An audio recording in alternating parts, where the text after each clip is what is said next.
Good afternoon, good evening, good morning, whatever time zone you may be in. This is Quest for Quet. We're going to be doing our pre-show today, and I am Trainer Anade, and I will be your host for this pre-show. So we are raising money to help me be able to afford training and raising my next service dog, Quetzalcoatl, who is currently a little tiny, cute little puppy.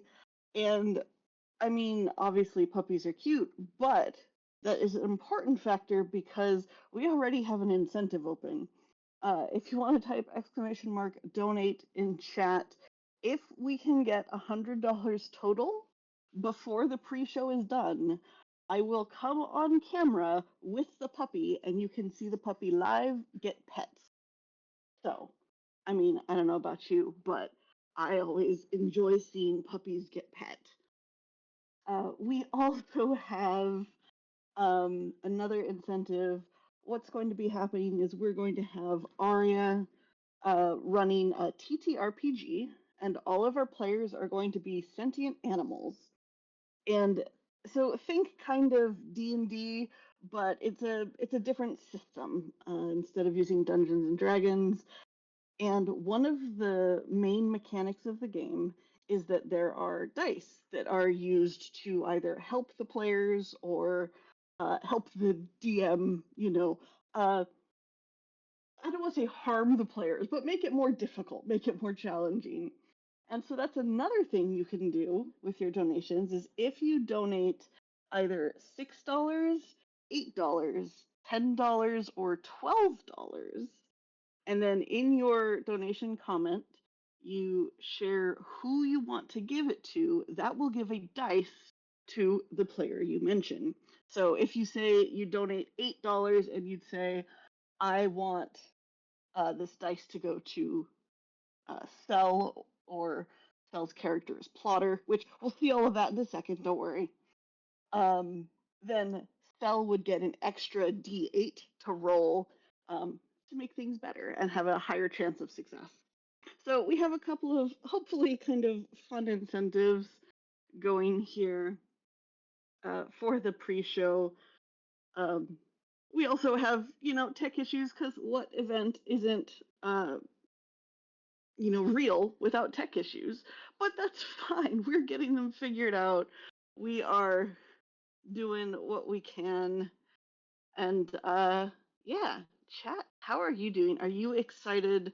Help raise money for a cute puppy, and hopefully we will get to see a cute puppy.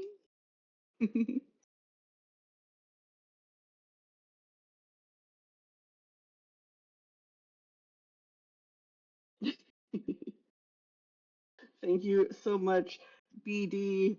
Yes, so there we go. We now have it in chat. The uh, the explanation of how that works. Puppy. Yeah. All right. Let me see here. Just a sec. Okay. I think I have stalled long enough and enticed you with the puppy enough. We are ready to go into our pre-show TTRPG.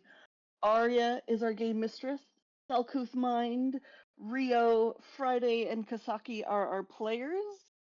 And it's going to be a lot of fun. Go ahead and introduce when ready, Arrya. Hello, I am Arya, and yes, as I very expertly explained, we'll be having our stream starting, our game starting momentarily. I will let the players introduce themselves and their characters, and who they are playing, and what type of animal they are playing as well. So, please do your, I'm sorry to have that yourself. Can you introduce yourself? Hello, I am selcouthmind, she, her, and I'll be playing Plotter, who is a miniature horse who has made a deal with some Fey gods, and there's going to be some special things about Plotter, but don't worry about that. We'll learn about that later as we go. Alright, next is Rio. Hi, I'm Ikariosa, also known as Rio.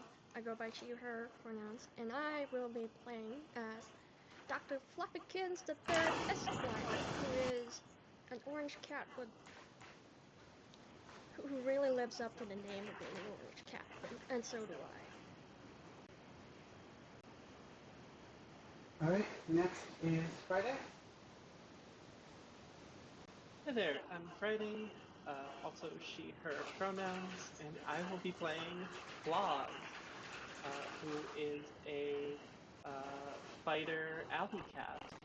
He's had a bit of a rough and tumble life, but you know, knows how to take care of herself. Alright. Oops. Kasaki. Yeah, Kasaki. Want to introduce yourself?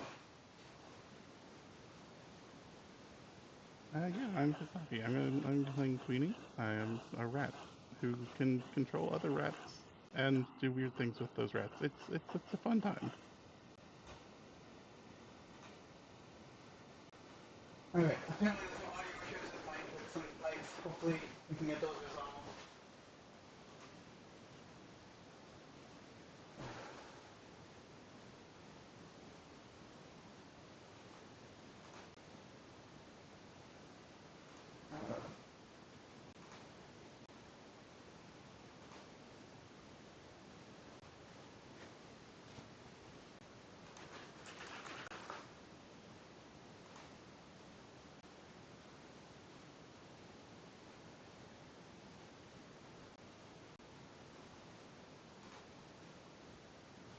Hello, okay, sorry. Hopefully my audio is better now. I switched mics, I think. Can people hear me now?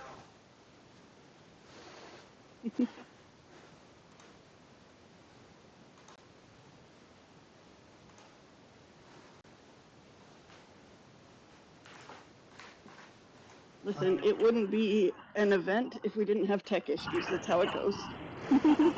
Yeah. Let me...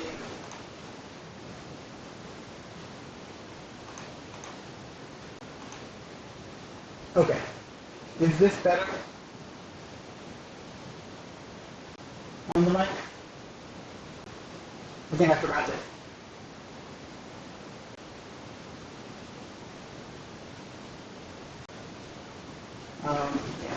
Yeah, I'm getting a message from ED. Hopefully everything is resolved. I think I forgot to add my source. That's on me.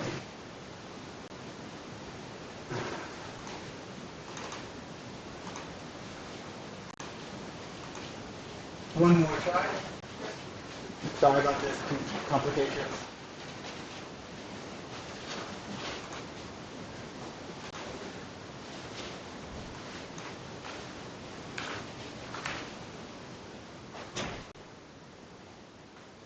How about, is it getting any better now? Oh. Is it possible to hear me now?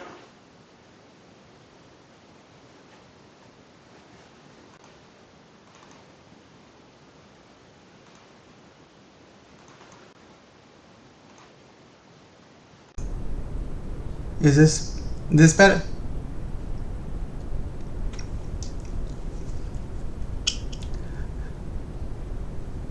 Okay. On the wrong spot. Okay. Oh no. Alright. Okay, thank you for your explanation, everybody. We will get started only a little bit late. I apologize. So, we begin the scene with uh, the four animals being dragged in by some armed guards. They are all being placed slightly woozy, slightly out of it, being placed in their respective cells that would seem to have been designed specifically for them. Plotter is placed inside a small wooden. Hang on. Sound still having issues.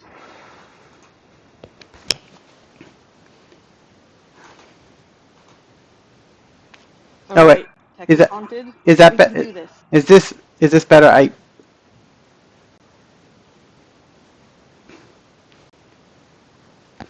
Can people hear me now? Okay. I thought I switched to my other microphone, but I did not. All right. Therefore, okay. So we are. I am very loud. Okay. So yeah, the let me. I'll start over again. Our players are being carted in. The scene starts with in a barn. Uh, It is dark. It is dusty. It is has a very, but it has this view of someplace that's not been seen the light of day in very long, except for the fact there are some very nice uh, enclosures for everybody in this thing. Plotter is being dragged in, kicking and screaming, placed inside of a wooden enclosure. He is tied to the back of the enclosure with a small hemp rope and placed, and with the gate is then closed and locked with a padlock. Next in is Fluffykins and Claws, who are both put inside these glass enclosures. Oh no, metal grated enclosures, basically just barely big enough for the two cats. These enclosures are made with iron bars and then sealed with another padlock with a key. Last but definitely not least, Queenie. She she Queenie is placed inside a glass terrarium slash uh, you know, with holes cut in it, just so she can breathe. They're not trying to cause any issues for her, but they all placed inside these things very quickly, one after another. They are so. First things first. How does everybody react to this?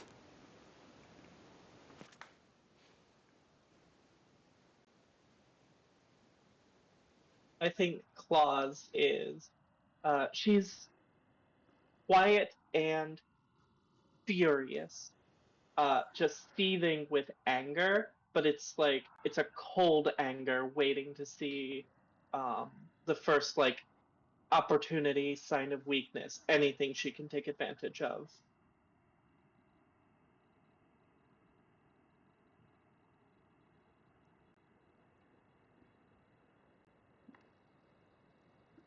All right. Plotter how's Plotter dealing with being tied to the enclosure?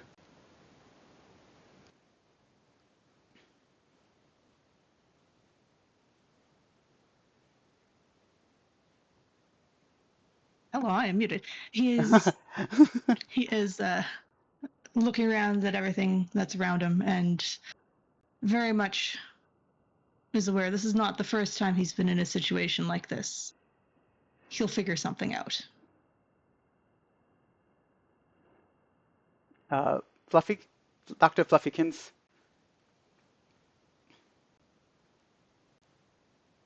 Dr. Fluffykins the Third Esquire is currently hungry. Yes. Perfect. Not too bothered by the being in the enclosure. Just hungry. Yep. Perfect. And last, Queenie, you're in your enclosure.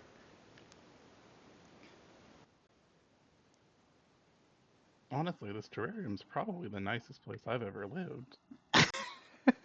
But also, I don't like being chained up and tied in, so I'm not happy about it. But it is nice. Like this is practically a penthouse. Fair enough. Yes, they're not poorly made. They're just not where you want to be. Uh, after all of you have got a second to kind of get your bearings in, there is a small 9.5, 10-week-old golden retriever puppy being placed in a table in the center of the room. He is tied down, whimpering a little bit, definitely not in it happy. And the guard there, looks to the one looks to the other and says, "I'm going to go and get Fezzle. We finally have all the samples we need to complete his experiment." And with that, the guard walks out. One of the guard walks out of the room, out of sight, and the other one kind of finds a chair in the corner of the room and is looking at things and is kind of barely paying attention at this point, but definitely doesn't seem like he is paid enough to care. He doesn't so.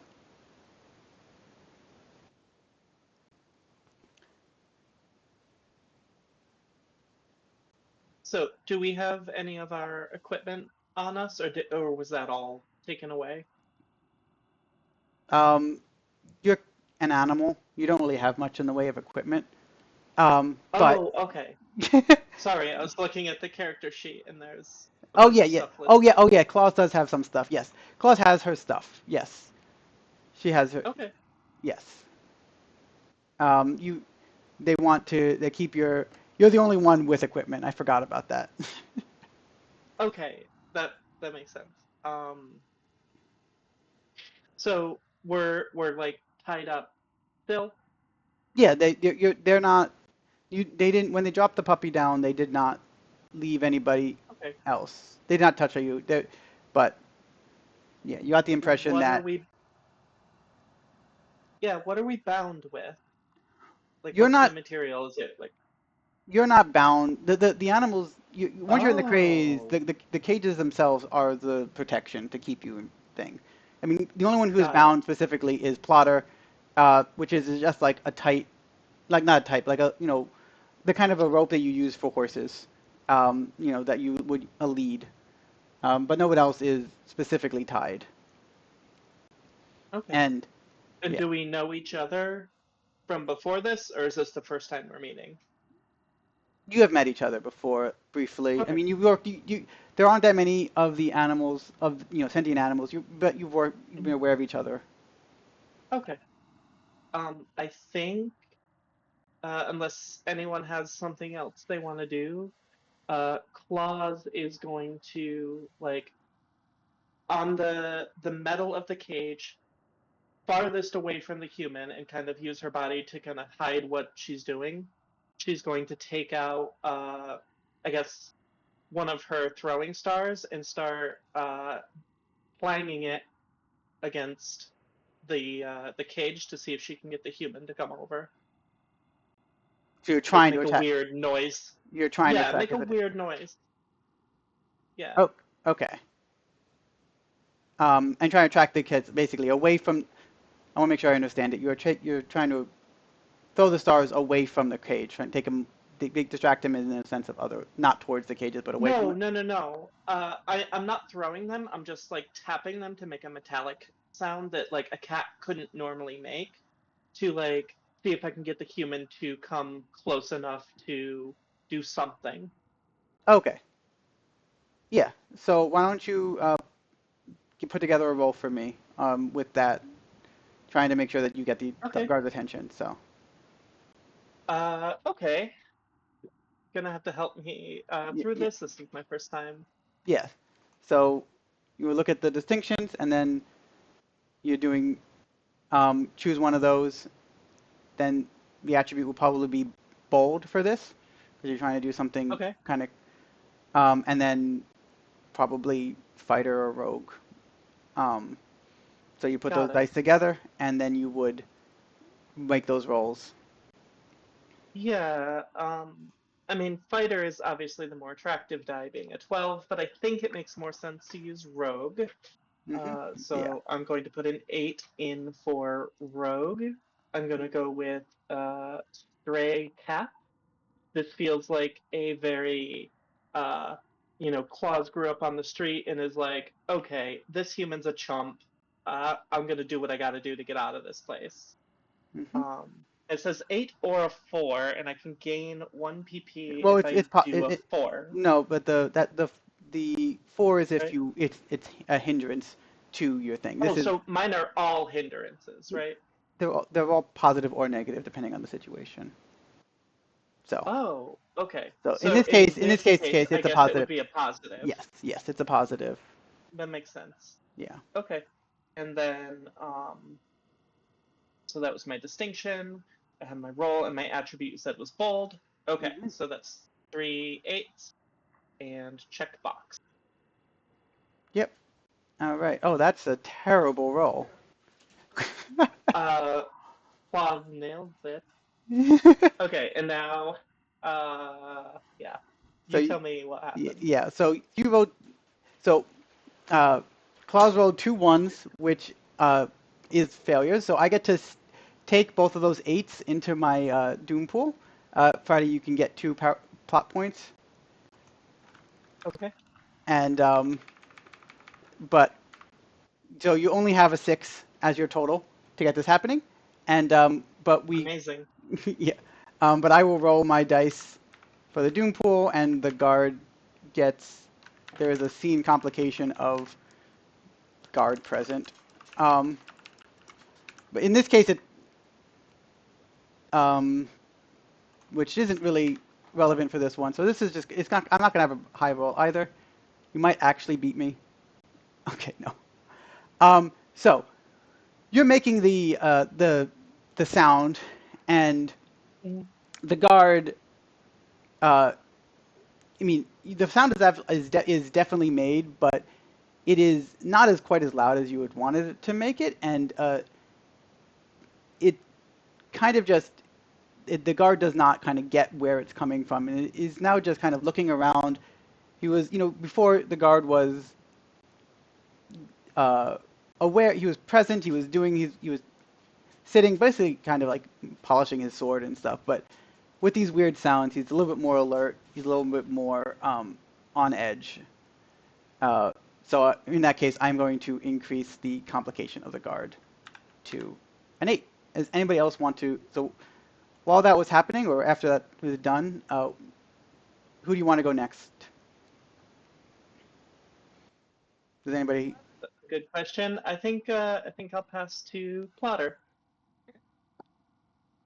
Yeah, Plotter heard this talk about an experiment and really does not like that.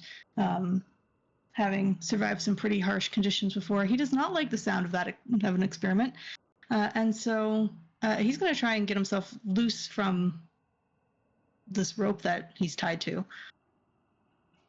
He's Okay. no good as long as he's tied up to the wall. Okay. So you're trying to like pull it free, basically. Yeah, either break the rope, somehow disconnect it from whatever. I'm assuming there's a not a bridle, that's not the right term, but some sort of like halter on. So either breaking it, getting it loose from the halter, or pulling the rope just fully out of the wall. Okay. Just some way of getting loose. Yeah. Yeah. So just basically raw strength, pulling it free. Okay. Yeah. Perfect. So yeah, we put together a roll. Okay, so that would be a bold move, I think. Yeah, probably bold. Um, Okay. And can I use escape from captivity? yes, that would definitely be helpful because you've done this before. You've Yeah. And then I think this is a fighter thing because yeah. Plotter doesn't particularly care about being quiet in this case, especially since he's realized that whatever noise was happening, because he couldn't really, I'm assuming sort of the way he's positioned, he couldn't necessarily see what was happening, but he heard something and assumed it was probably one of the other animals. Whatever happened there clearly didn't seem to work. So he no longer cares because he just wants to get out of this situation. So we're going to be a fighter. Yeah, that makes sense. All right, and we're going to roll. All right. So now choose 2 of the dice and add them together. And the third die is your effect die. In this case, they're all 8s. So Doesn't really matter which ones you choose, but higher numbers are better. So 11, I Okay. suspect. Yeah, 11. Yeah. 11 with a D8 effect die. Um, Yep. so I am going to roll. Because of the failure before, the doom pool is higher. I get to add those dice in, and then I also adding a guard for the dice for the guard being present in the first place. So, all right. Well, And well, just half a second. yep. With that roll, I just want to remind everyone, Ket is currently awake and having quite a blast in my room, but you'll only get to see him on camera if we can raise $100 tonight before the end of this. So I just want to remind you, you can type !donate in chat and also put those towards helping either the players or hindering the players. All right, please continue. Yes. All right.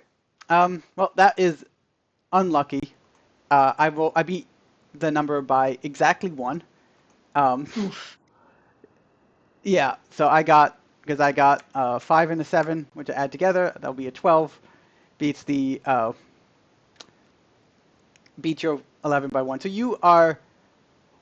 What I will say is happening though, because of the close success. You are definitely. I mean, you're making a lot of noise. You're getting this rope. It is. You're pulling hard. You manage to kind of loosen it a little bit, but not quite get all the way out. And now the guard is standing up. He's looking around, definitely aware that something is not right with these animals that he is watching at this moment. So the guard is now, I'm going to say, is alert. Who you want to go next? And you can choose the guard to do something, or you could choose one of the other animals. I will pass it to Queenie. All right, cool. First, I have a quick question. This Yep. terrarium I'm in, Yep. or how big is it? Is it like a smaller one you keep like a scorpion in, or It'd like a be. full size one? It's one that you'd probably keep like an iguana, or not a full iguana, like a lizard sized one. There's room for Queenie to move around a little bit, but not a lot. Why do you want to know? Like what's the thought process Well, behind that? 'cause- well, the thought process is those smaller ones, the lids tend to just kind of sit on there, and I know from personal experience rats can jump pretty high. I want to see if I can maybe like kind of like jump and try to like at least move the lid, if not knock it all the way off. Okay, sure. So similarly, just trying to get out, not caring about making noises at this Yeah. point. All right. Yeah, it seems like a moot point. Yeah, they're already aware of things, so Yeah. yep.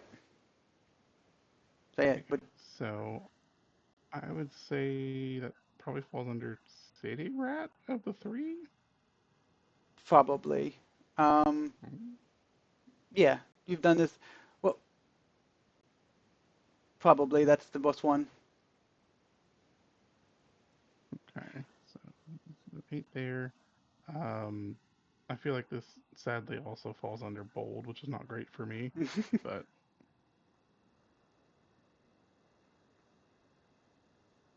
um, yeah, that goes under fighter, which is also not good for me. That's great. I'm having a time. Uh, so we're gonna see what happens though. Oh no. Oh, Things are going real bad, real oh, fast for everybody. um, yeah. So, um, that's unfortunate. yeah, yeah. Yeah. So you got a 4. I don't. But you can get 2 plot Uh huh. points. So that's something. And Yay. I think I'm actually what I'm going to do instead of getting both of those dice, I'm going to increase one of the 6s to an 8, and increase one of the 10s. One of the 8s to a 10. I don't need more dice. Well, and can I cut in really quickly? Yep. We did just get $6 from Anonymous saying 1d6 for the players. I don't like the sound of Doompool, so let's not make that bigger.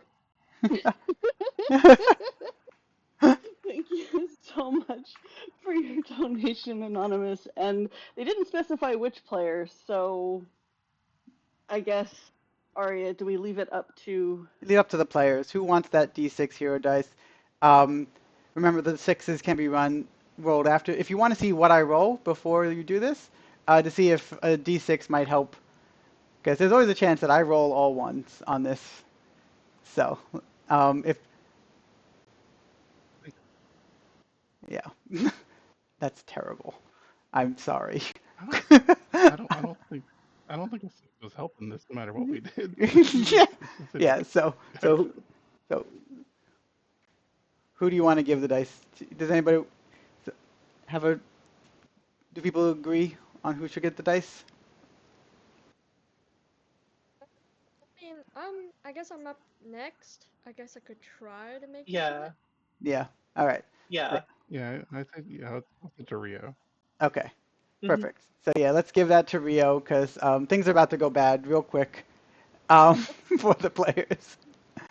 Um, and yeah, so that is the because yeah, I got 16, which is much higher. Luckily, my successes do not just a matter of succeed or failure. But what I will say is, in this case, when you are failing this, um, you are getting the you manage to try to jump, but it is not as the what you didn't realize was when you did the jump, because the ceiling is slightly opaque. Uh, there was some sort of weight placed on top of it, and before exactly the reason, and you kind of bonked your head on that as you move up as you try to jump up there. Um, and so I'm going to say that with the scale of that failure, you will receive a D8 complication of slightly bonked head. Uh, Oh no. so just write that in your complications, Oh and no. uh, and then do you want? And again, the guards are getting he's at this point the guard has taken out his sword from his sheath and is looking around and you know trying to see what's going on with these animals and approaching menacingly. So, Queenie, who are you going to send it to next?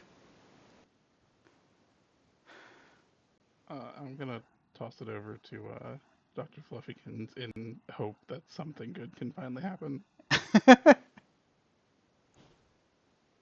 Okay, so Dr. Fluffykins the Third Esquire, the whole name, the whole thing. She is she's still hungry, but she's decided to use more of her brain cell to think how to get out of this. So she has a talent called Cute Face, and I would like to use that. I know I will be spending a plot point to do this, but Okay. Yes. maybe he will put the sword down and help us out. Ooh woo. Yes. So you can spend that plot point. That wouldn't be part of your. That would be part of your action. So you are looking at this. You look at them. The guard. He's a little bit upset. But like he looks around at the various things and sees all of the animals struggling with their bonds, but Fluffykins is just sitting there, adorable, cute, looking like maybe you don't actually belong to be here. Like maybe you're not the one. So he goes over there and it's like um,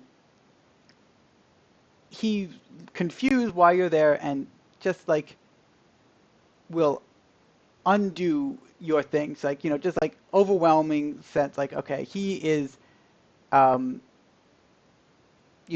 coming to try to unlock your cage. Are you going to do anything else while he is doing that? I wasn't expecting to be successful right away. I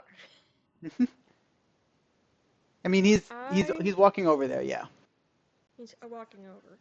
Yeah, like he has the key out. He's walking over there, but it seems like you shouldn't be here. Like, and he's a little bit worried that he's going to get in trouble for capturing the wrong cat at this point, because he just sees a cat that doesn't look, looks like it's too friendly to be here. Right. All right. Well, So you want to make while you what that wouldn't cost your action.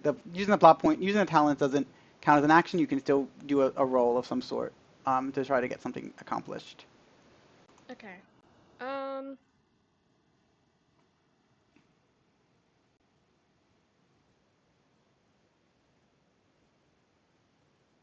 If you want to do more to get him there, you can try to roll some sort of like cute roll to try to get more out of this favor that you're asking for.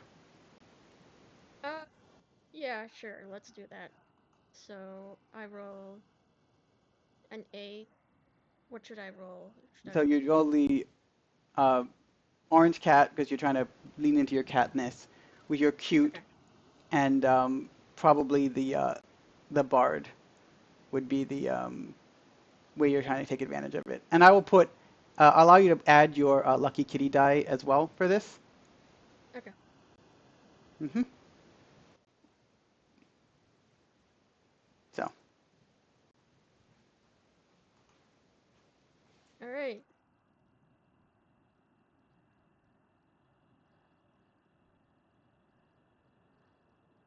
okay. 6 and a 5. All right, yep, so that's an 11 with a D8. The guard, actually, can you also add, because you are using the guard as a helper in this scene, you could add the 12. You are adding the 12 to this because you are trying to utilize this. This is not a complication for you. So, all right. So just add the 12 and should just automatically roll it. Oh. Because the guard is working on your side at this point. Oh. Okay. Well, that's not great.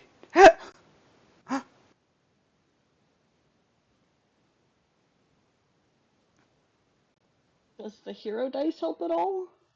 Yes, the hero dice.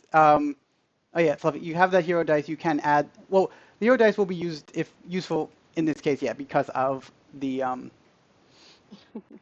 my roll is. I swear I did not rig these dice. But you get a plot point for the one for the 12, um, which offsets the plot point you spent to get it in the first place. And then you could use that plot die to add the d6 to the roll. Because you got, what is that, 11? I rolled an 18 on the Doom pool. So you could roll that d6 if you want to, spending your last plot point to add the 6. I think that, because that I could, think that yeah. that's probably a good idea. Yeah. So. Oh, wait, no, 11 Oh. plus 6 is 17. It's still not high enough. So, No. Math. Math is not my strong yeah. suit. See, one brain cell. Yeah, so Yeah. what happens in this case? It's the guard does come over there, and he unlocks the cage, and when this happens, he realizes that, like, you're being a little bit too suspicious. At which point he does unlock it, but you see that he is moving the he well, as soon as she like has you in your arms, he looks at it and it's like, oh no, I've been had, right? And kind of drops you from the ground.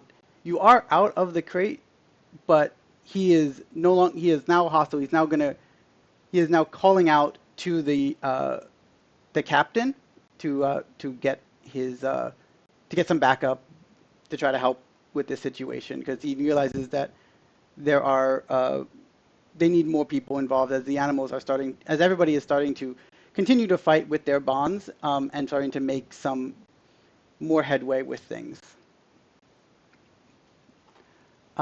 This is yeah. So at this point, the guard is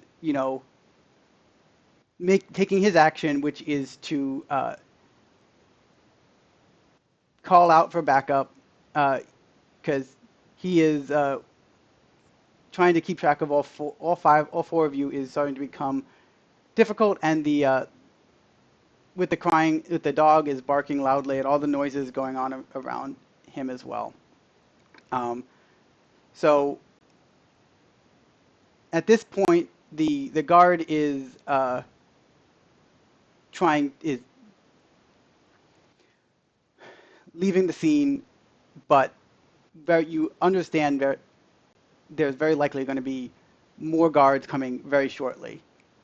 Um, so Fluffikin, since you are the one out of the crates, you are free, but you know that everybody else still needs some help to get out.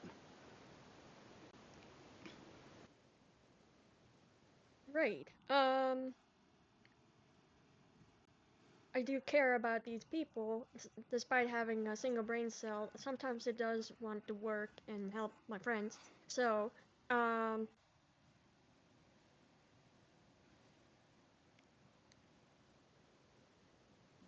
I suppose I could summon a helper. Yeah, Could, that could, could definitely work. Yep. So yeah.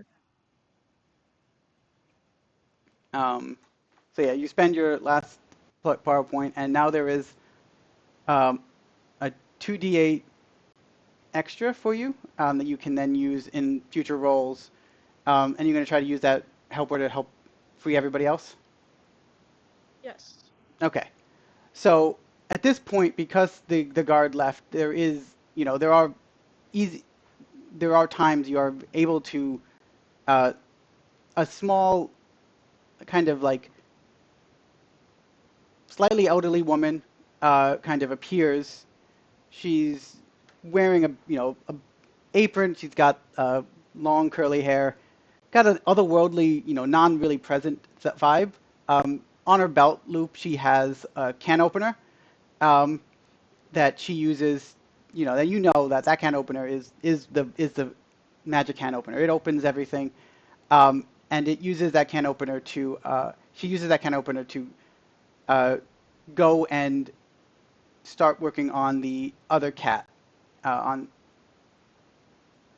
first before moving on to start, breaking down the locks of the other people as well.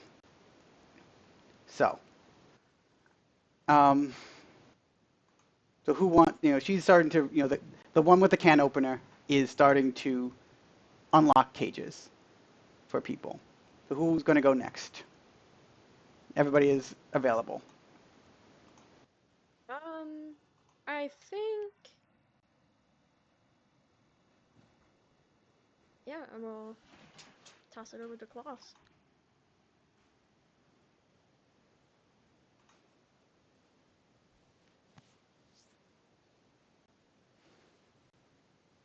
Yeah, the woman is currently unlocking my cage. Is that Yeah, correct? yeah, yeah. I mean, she's unlocked it at this point. It doesn't take that long to do that. And you can hear the sound of guards fastly approaching, reapproaching. Okay. Um, yeah, I guess, is there any kind of concept of holding an action? I feel like I mean, you could choose if you at don't the want if you don't want to be the one to go next. We can choose. Rio can choose somebody else. Yeah, you can. That would Yeah, I don't think Claus has anything useful she can do at the moment. okay. So if you would want to, someone else has something they want to do now as they're getting released from the cages. Otherwise, you could pass it to me, at which point I will take my action. Just to clarify for Plotter, it said that the helper that Fluffykin summoned broke the padlock down. Yes. Is And Plotter also untied? this, with your continuing of the pulling on it throughout the time, right? Like, it is, you are release. You are getting, you kind of you still have the rope attached to your neck, but you were able to kind of pull enough to get the hook away from the wall. At which point you now have a rope with kind of like one of those metal hooks attached to it, but you are free in that sense. Yeah. Okay. Yeah.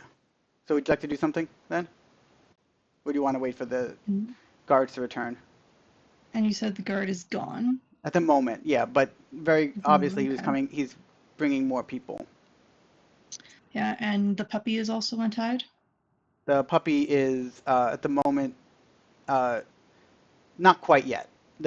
She was Okay. the one with the can opener was focusing on the adventure animals at the moment. Gotcha. Okay. Um, we're in a barn, you said? Yeah, it's a barn-like place. I mean, it's hard to say exactly where it is. It's a big room with wooden walls, but so it feels barn-like, but you know you from what you can hear from outside the doors, you know it's not necessarily independent of everything else in the city that you're in. So it is, yeah, it's a barn. Okay, It's a this barn is room in a probably like okay. some sort of bigger enclosure.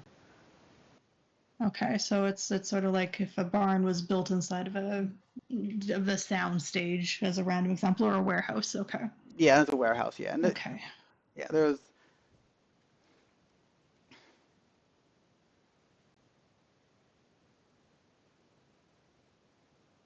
I think Plotter doesn't have anything to do quite yet. okay. So yeah, we can just have the soldiers go then. Um, and so what the soldier returns, and next to the soldier there are, the soldier comes with one other soldier dressed in a similar fashion of, like, cheap quality armor and a short sword. But between them is someone who is she's in much more elaborate set of armor. She's got a helmet with, the a feather and a kind of plumage in the back, and she is wielding a long sword, has a shield, and looking around and like, animals have escaped. We need to get this back before Fezzle sees. So she comes in. She looks at the woman with the can opener, who is starting to make her way towards the puppy, and so she is going to try to basically attack at the apparition. So she's going to put together her dice pool, and yeah, just that. Wait, yeah,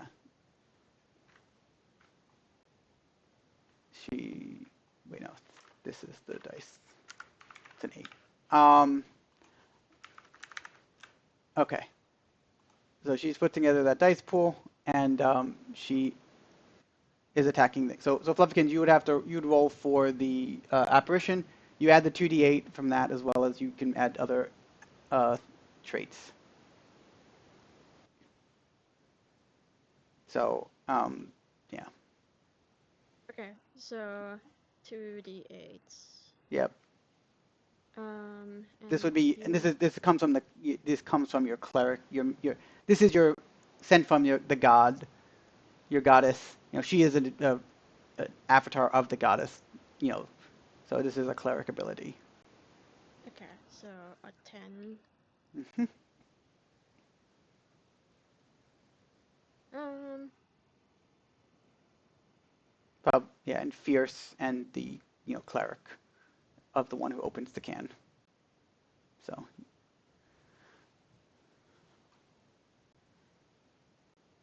so this. yep, that looks right. Yep. Alright.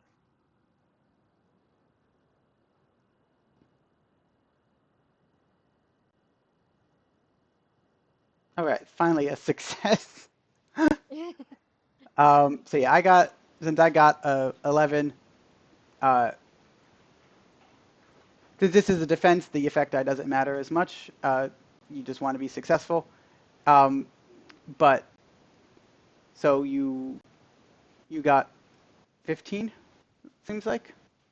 Yeah. Yeah. So you managed to she manages kind of like duck and weave out of the way, um, and goes and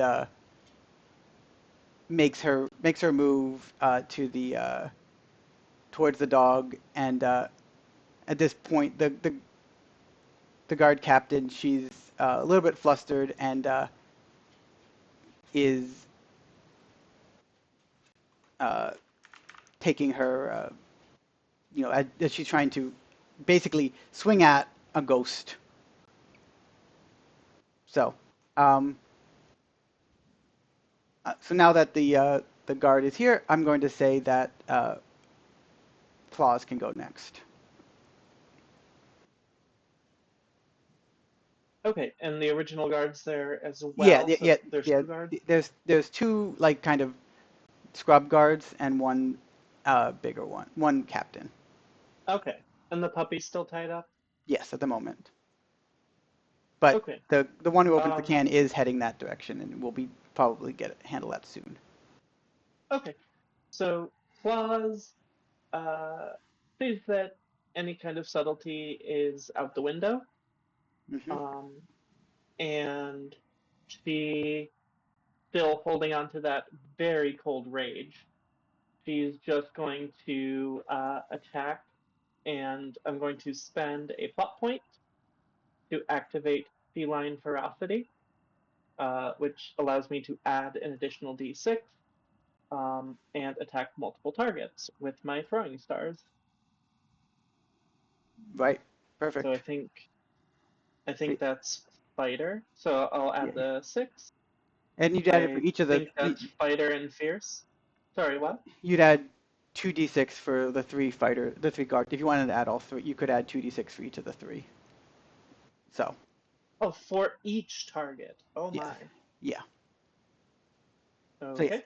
yep. So yeah, that would be Um, fighter, fierce, and yeah, I think enforcer, yep, exactly. and so that's an 8. Okay.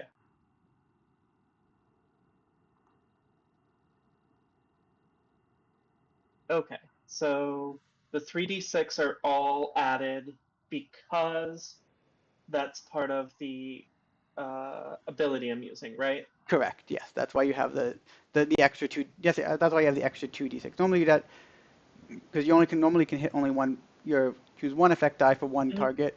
You're hitting 3 targets, so you can add 2 extra effect die, 2 extra d6s, and you can choose 3 of those dice as your effect die. So, Okay. so yeah, so you have, So yeah, you tell me what I'm adding up here. so yeah, you have the 7 and the 6, which are the two highest numbers, right? Okay. Uh, if you want, and then you have the d12 effect die, and you can then have it. You have a d12 effect die, a d8, and a D d6. and D6. Okay, Yep, got yep, it. yep. So Okay, so I you're just picked the two highest. you don't have to, but since if you're 12 Oh, vote higher, you might want yes, to. yes, yes. Yeah, Yeah. the Okay. in this case, yeah, that's probably so. All right, Yeah. so you rolled so 7. That is 13. So so she's going to roll basically the same thing as she did before, but what I'm going to do, So I had 2d6 for the 2 guard captains, for the 2 extra guards, Mm-hmm. and I am going to take a dice out of the doom pool and roll it with things. Um, so I'm going to add that 8, and yeah. So that is my defense, uh, which is lower, barely. Yeah. So uh, you roll the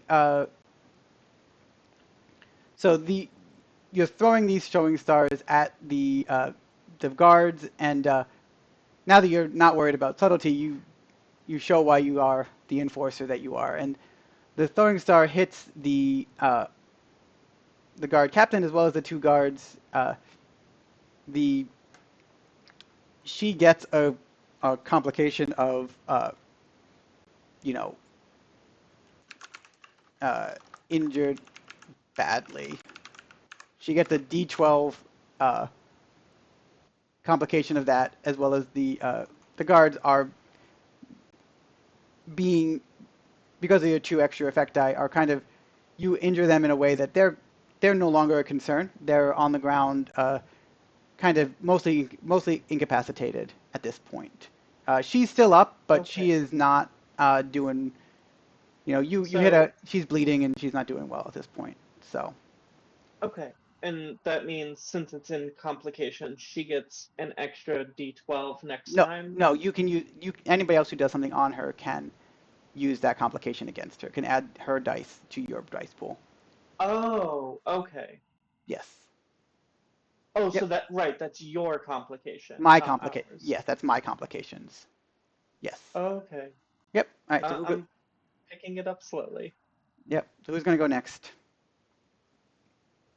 Let's pass it off to Queenie. Okay, cool. So, do we just have? There's 2 guards, correct? So they've got throwing stars in a way that made them kind of fall to the ground, uh, and they're not doing well. So the only one left is the guard captain at this point. Claws did what Claws is Okay. supposed to do. So, good. And am I still in the terrarium at this point? No, at this point the terrarium is opened. Okay, cool. All right. So, for starters, what I would like to do is spend a player point to create my rat swarm. Can you describe what happens here? Because I think the audience needs to experience this. Yeah, so it's exactly what this sounds like. It's a massive swarm of rats that are constantly writhing and moving over each other. The way I picture it is almost kind of like just a tower of rats, but it is capable of wielding items that are made for humans. Um, so like if you ever played a Plague Tale, it's like that. It's a massive swarm of rats that can literally grab a thing, sit in the middle of this room. Yep, Um, perfect. So what are you going to do with your and massive so swarm of rats? um, because I'm spiteful, I want to have it grab the terrarium and try to hit the guard captain with it. Wonderful. All right. So and like I said, you could add that D12 of her being already injured into your dice pool as well. You know what? That sounds like the right thing to do. Um, so it's the 12 for that. Um, if do I add the D10 of my rat swarm itself? Yes, yes. Okay. So the rat swarm has a 10. I'm gonna assume that falls under Queen of the Rats. That Yeah, sounds right. yeah. And fierce. Um, Spears, yeah. And I guess fighter. No, it's mage. It is. You're controlling your Would rats. that be mage? Yeah, Okay. controlling your rats is magic. Okay. Sweet. Even better. Mm-hmm. Okay. I think that's all the things. Okay. Oh wow. I'm 12. Why? This is. I feel. I didn't. You. Okay. Well, you get 2 plot points because I'm taking 2 of the dice and I'm upgrading 1. So I have 3. I, Yeah. All right. Well, you have 12. It doesn't mean I'm going to succeed. She doesn't have her guard helpers, so she is rolling that. I am going to grab one of the D12s from the Doom pool for myself for this, and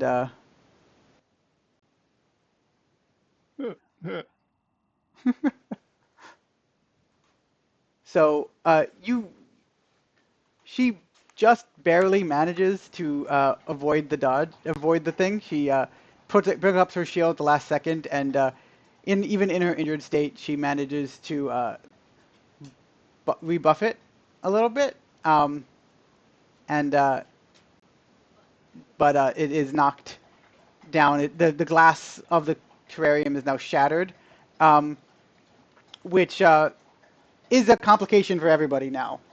So now there is shattered glass on the ground. So if you're going to be walking along the ground, that's just a thing that's now a thing that happens in the world. The effect die for that would be an 8.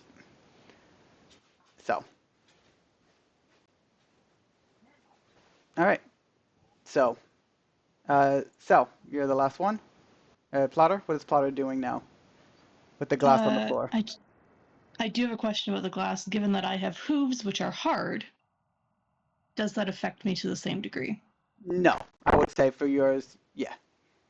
Your hooves would protect you Very from cool. the glass. Okay.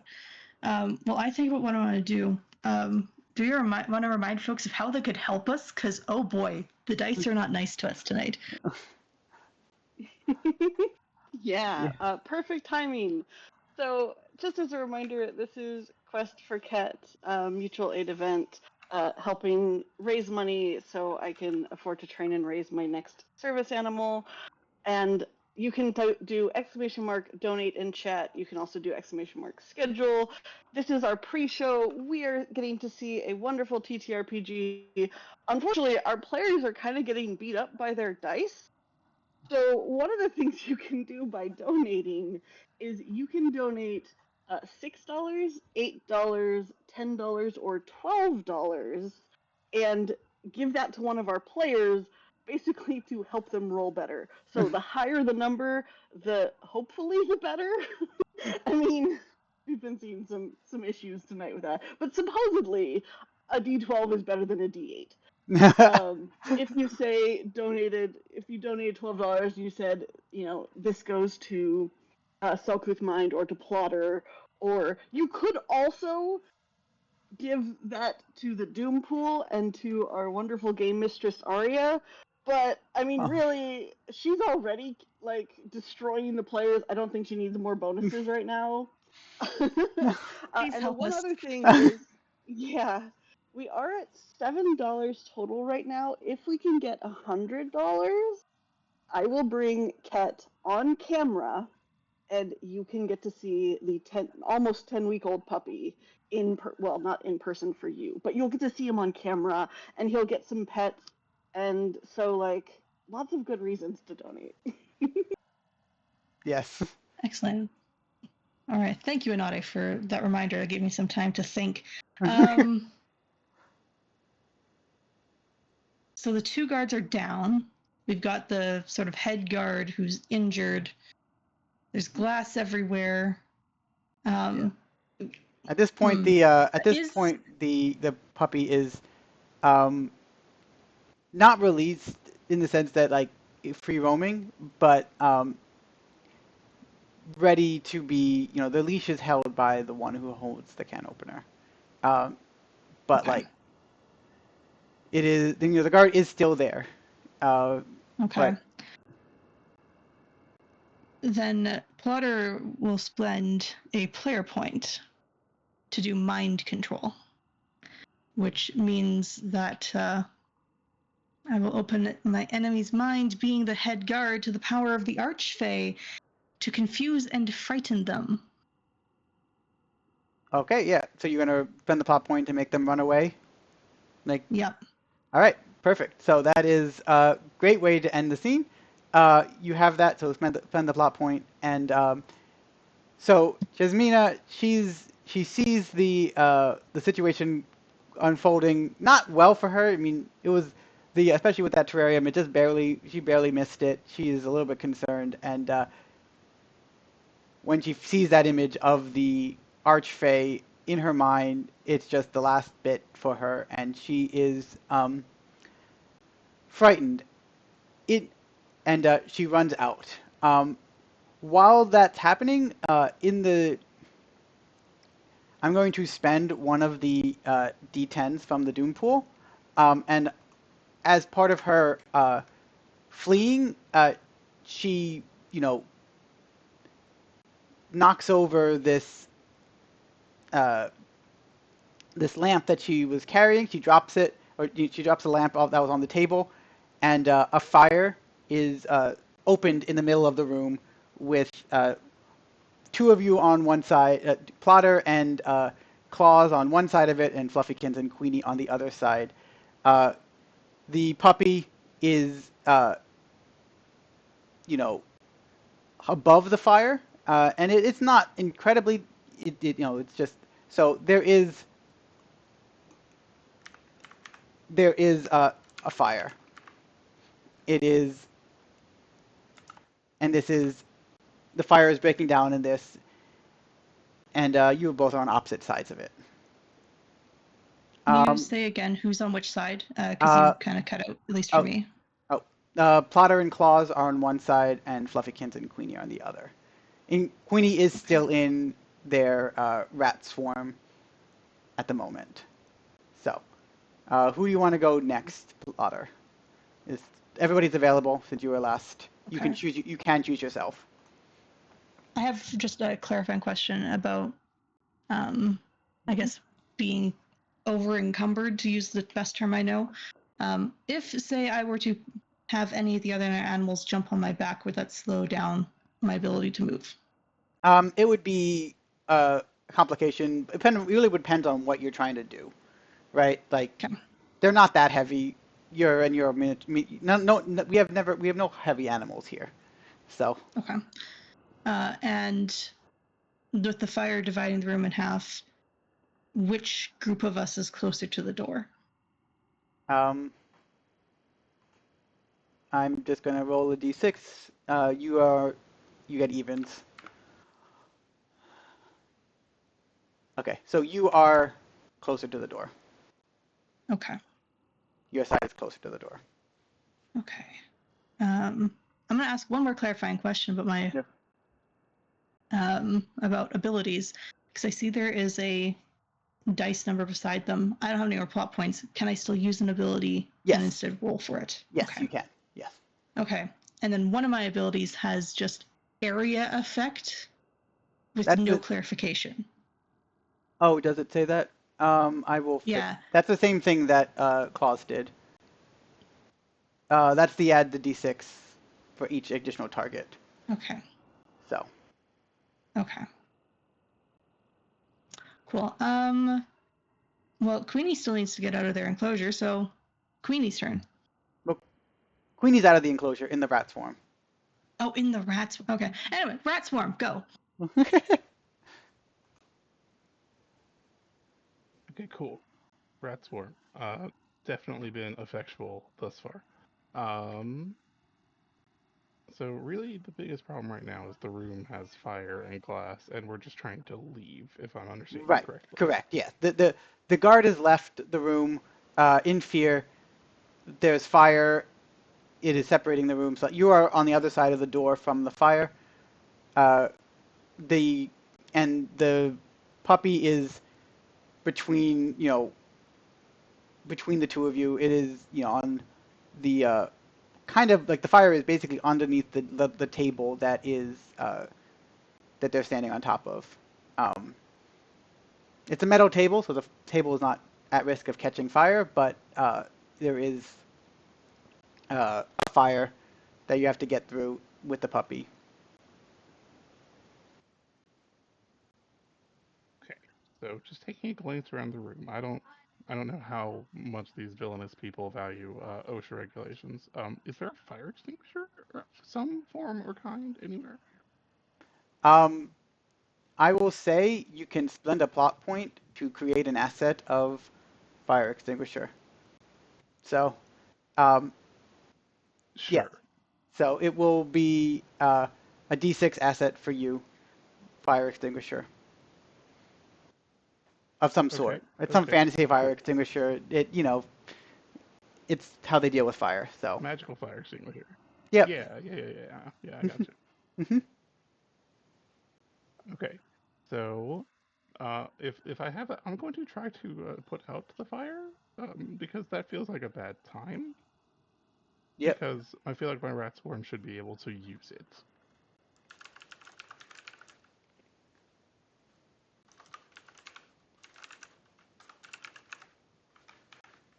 Okay. Yep. So yeah, you can then put a dice pool together with that extra D6 for the fire extinguisher. Okay. So, rat swarm. I'm still controlling my rats. Um, I don't. I feel like this would fall more under bold than fierce, unfortunately. And then 10 again, since I'm controlling those, and fire extinguisher. Okay, so 5 dice. We'll see how many ones I get this time. Yeah, that was terrible, that last roll. I only won this time. Yeah. Well, got So I, another plot so I, point. so I guess that's a 12? Okay. Yeah. You So I can spend a guess plot. You that's can a spend a plot 12 to point. try and extinguish the fire? You can spend one of the plot points to add one of the twos if you wanted to get a 14. You know what? Sure. Let's do that. Okay. So you have 14. Um, so I'm gonna roll just the doom pool. Um,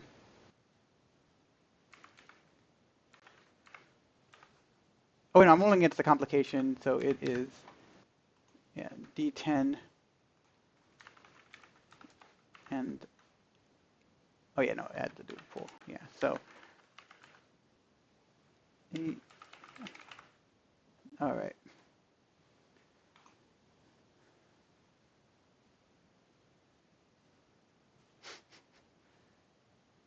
Um, so you can use the you have another plot point to use my D10 to step down the fire regardless of the success because that's something you can do with the when I roll a 1. Um, but it's not as effective because I rolled a 7, I rolled a 16, which is slightly higher. So it's not fully out, but because of my Hmm. hitch, it is still going. It can still be down if you want to spend the plot point. Would you want to do that?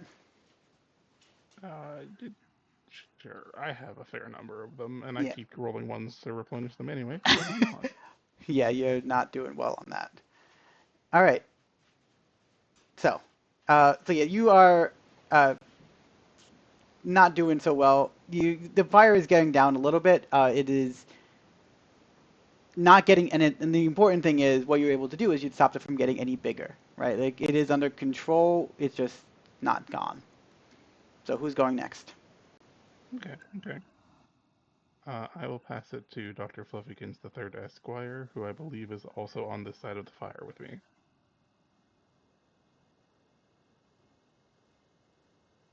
Yes.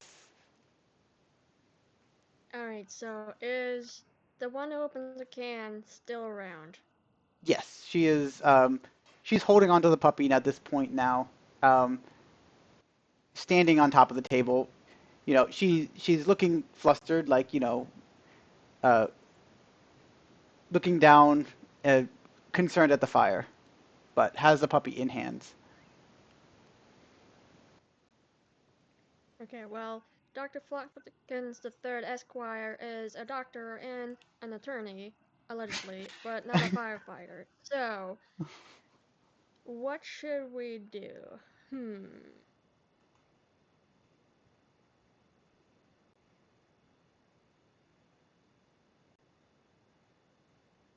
Well, the fire has gone down a little bit, but it's still not quite out. Right, and you're on the other side Correct. of the fire from the door. You have to get Yeah. to the other side of the door. And I have a rat swarm with a fire extinguisher Correct. next to me. Correct.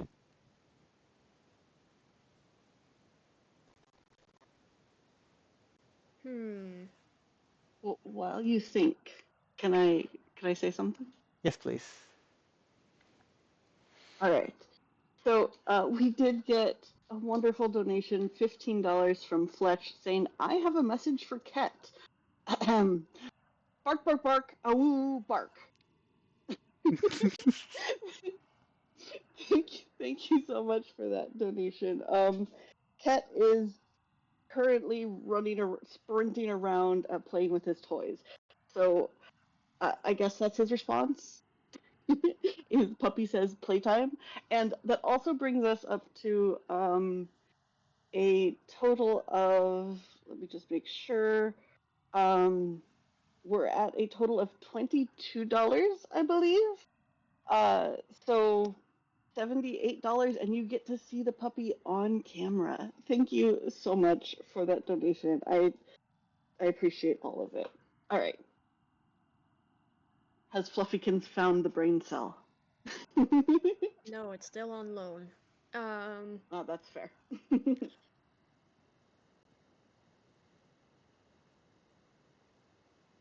Yeah, I'm not sure what I can do. I don't have thumbs. I'm a cat. You could just try walking I through the yeah, fire. I guess I could, but I mean, that sounds spooky. But at the same time, I only have one brain cell, so what do I value more? Yes. Hmm. And you do have lucky, so you can just I do have lucky, but I don't have any plot points. you don't have to have the plot points to use the ability. You just have to you can just roll those abilities when they're relevant. So Oh, okay. yeah, that's what Cell was Oh, asking. So you can still run those abilities. oh, okay. Well, yeah, you know what? Sure. One brain cell only have the ability to think I need to get way through this, not a second brain cell to think about whether that's a bad idea or not. So let's do that. Yes. Um, so I guess that would be a bold, Yeah, it definitely would be bold. Yeah. bold.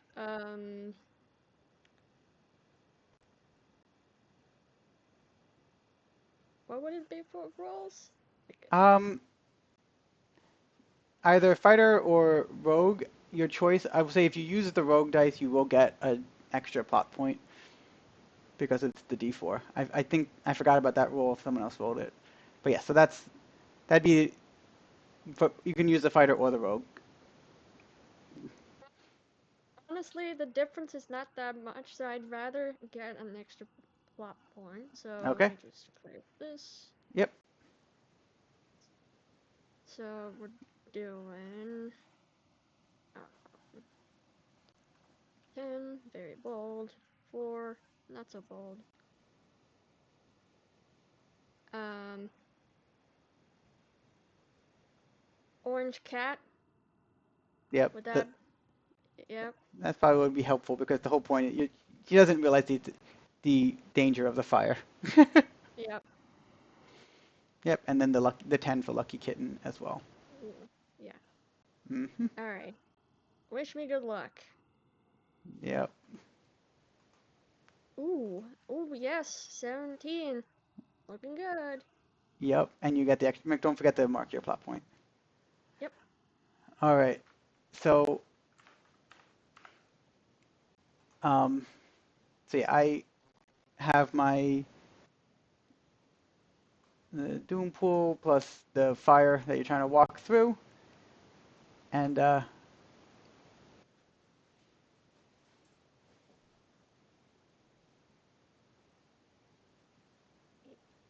um, so you can. I have an 18. You can spend that D6 that's D6 hero die to guarantee your success in this, because you spend the plot point and you have to roll at least a 1 to be successful. If that's something you would like to do. Yeah, let's do that. I'd like to not be singed. Okay. So mark both of those off and roll the d6. That's enough to beat my 18.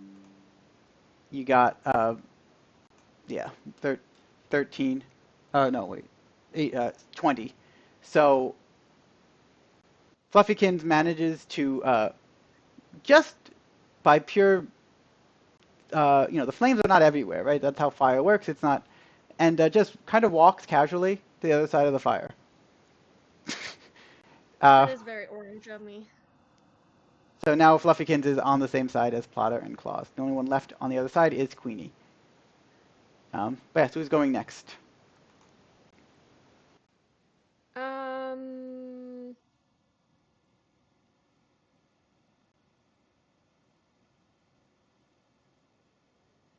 Queenie took her turn. Right, yeah, so it's Right? Claus Yeah. and Plotter. How can somebody, Ah. yeah. Um, Plotter.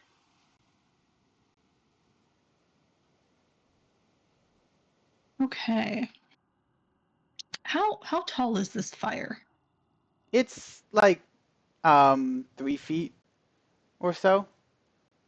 Okay. It's not that tall, again, but since you're all very short, that's why it's more of a problem. Um, Okay, so it is taller than me because a miniature horse must be under 34 inches. yes. Okay. Hmm.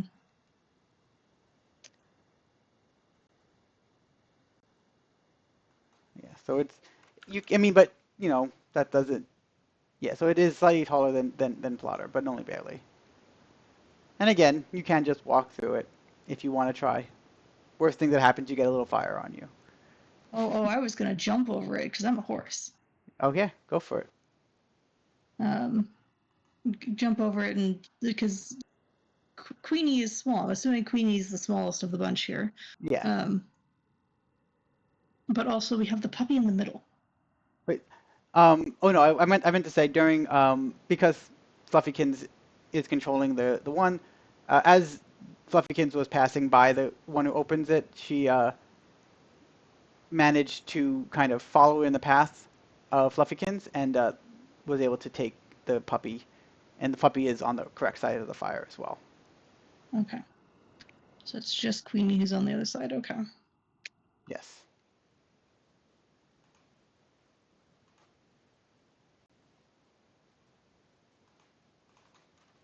And then Queenie, not Queenie, Plotter is gonna try and jump over the fire to go be of some assistance to Queenie, just due to size. I don't know.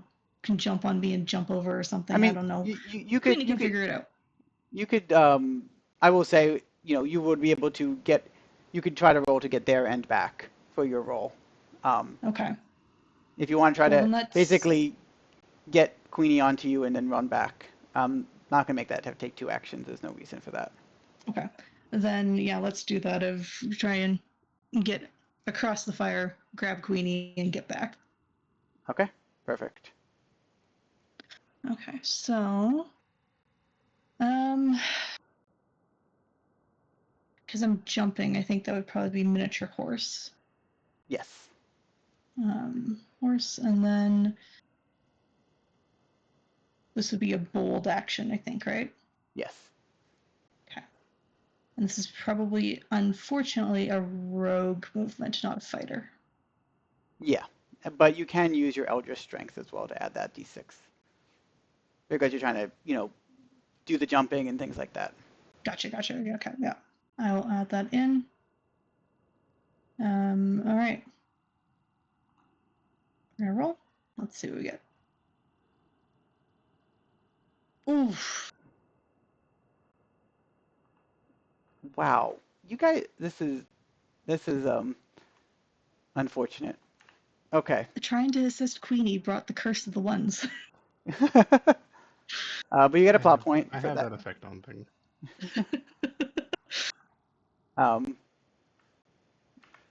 Yeah. All right. Let's see how I might roll all ones though, right? That's always possible.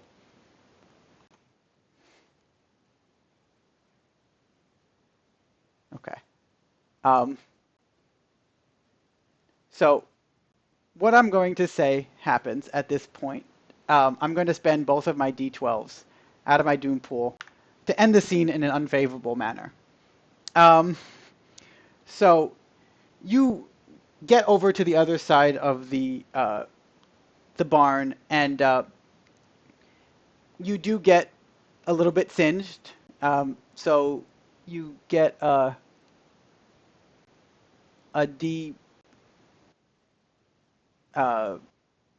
Yeah, well, it looks like you get a D12. On fire. Your it kind of went through the fire poorly, and because now you have a flaming horse running through there, it is the fire kind of picks up, and the barn very quickly gets out of control. At which point it kind of collapses. Uh, you do notice when everything happens, right? You notice on that both sides of the thing that there is the barn is in a warehouse, as we said, right? And it seems like it was placed there from afar. The barn is inside this, where this is inside of is, in this like docks district, and so there is a lot of outside of the warehouse as it starts burning down. Like holes are being formed in the wood as again things get knocking over, things start falling down. Everybody is a little bit battered and injured. Well, not everybody, but things are kind of moved around, and the puppy in the confusion is runs out of their jumps out of the one who opened the can opener's hands, and sprints far away. There is no one else in the field in this room at this point. Like everybody has run away from the fire that's happening.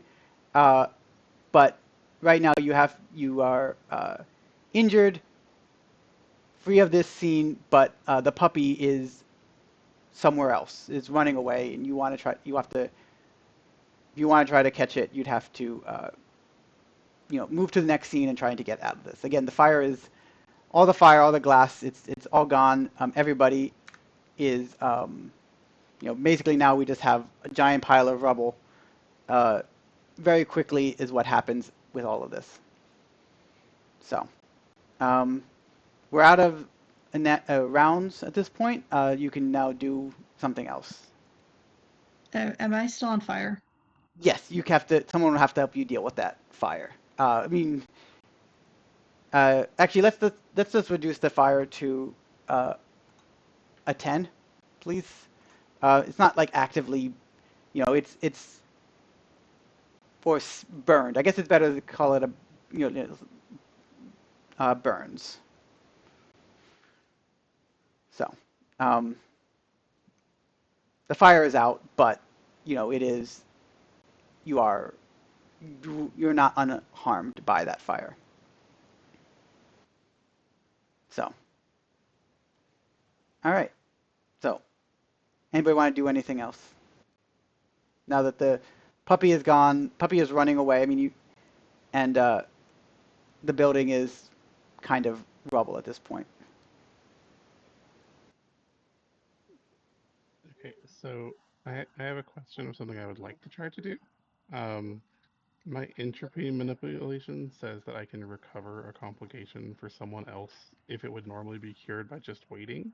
Yes. Would that include burns? Technically, burns Yeah. do eventually go away by just waiting. Yeah.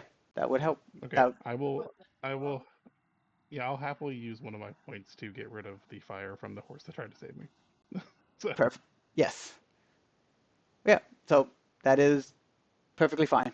So yeah, that is, you can mark that off. Very good. Thank you. Can I have the healing power of food. Since we have healed Plotter, how about we heal the bonkhead, the Queenie? You could do that. Yes. oh, I forgot all about my bonked head. Yeah, let me make you unbonked. Sweet. We don't want a stunned rat. It's no good. Yes. Perfect. So, and I was just looking at the time, actually. I know we wanted to take a short intermission for some bio breaks. This is probably a good time to do it as we're moving to the next scene of trying to chase down this runaway puppy. Sounds So, good. so I will Mm-hmm. switch to intermission and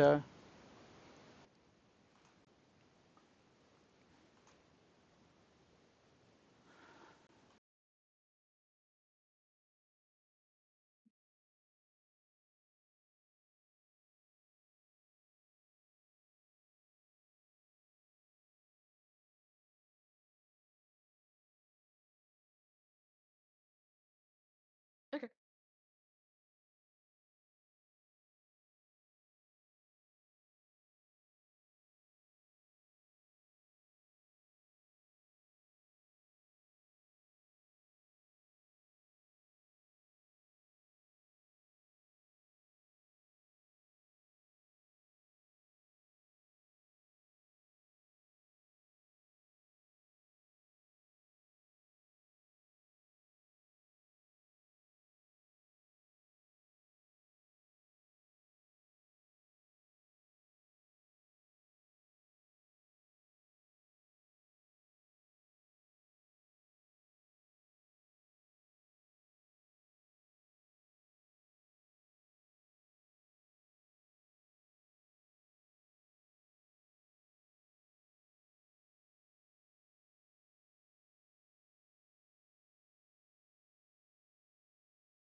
Oh boy, the dice have it out for our players, don't they? uh, well, that's all right. That's why we're going to take a brief break, shake it out, hydrate. Uh, the little one is going to the potty. If you need to do that, you should do that as well. And I want to thank everyone for being here, for being willing to help, um, for even just for watching. Y'all are amazing.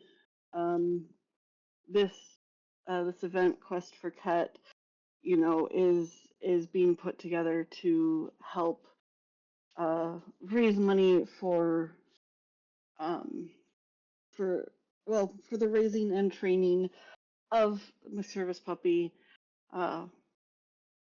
And if y'all don't know, service dogs they're extremely expensive. Even a few years ago, I know someone who had to pay 80,000 USD, uh, so US dollars, for their service dog. So luckily, Quet is not going to be that expensive, since instead we're going a different route of we are going to be doing more owner training instead. So the idea is it should hopefully be closer to $10,000, but that is still a lot of money. So I really appreciate everyone being willing to come help raise some money for this. Um, and we get to see a lot of fun. Obviously, tonight we're doing the TTRPG, and we get to see the dice beat up our players a lot, apparently. um, Hopefully, maybe after the break, the dice will be a little nicer to our players. Uh, and then we have 2 full days, tomorrow and Sunday, of all kinds of video games, a bunch of different people speed running and showcasing. I'm pretty sure we have a few randomizers and at least one bingo board as well. That's going to be happening. You can type !schedule to see all of the amazing stuff that's going to be happening these next couple of days. Oh, and you know what? Something I hadn't mentioned yet is we also have so my Discord. If you want to come chat about it and continue to follow updates on Ket the puppy after this event is done, if we can raise $100 before the TTRPG is done, Ket will be on camera briefly to get some pets and love, and so you all can see him. The finale on Sunday, there will be another chance to get Ket on camera. But if you want to see like other updates and pictures and just chat with other people, you can go to my Discord, !Discord, and chat. And you can also do !socials and follow along on TikTok. I'm trying to do a bit of like a training journal. Obviously, he's not even 10 weeks old just yet. He is a baby puppy, so our training hasn't really commenced too much just yet. But there's some like cute videos and pictures of Ket on TikTok as well. And let me see. I think we've got a few people back.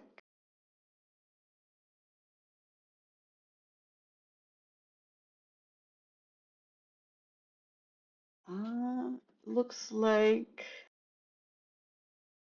okay, it looks like I think our players are just about back.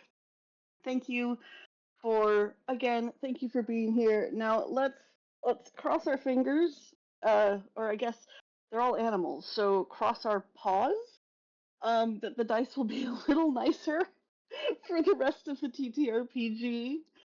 And remember, you can donate, !donate in chat, $6, $8, $10, or $12. If you put in your donation comment who you want that to go to, you can help benefit the players. You can also technically benefit the Doom pool, but our players really need the help right now. So, all right, I'm going to pass it back over, Arrya, when you're ready.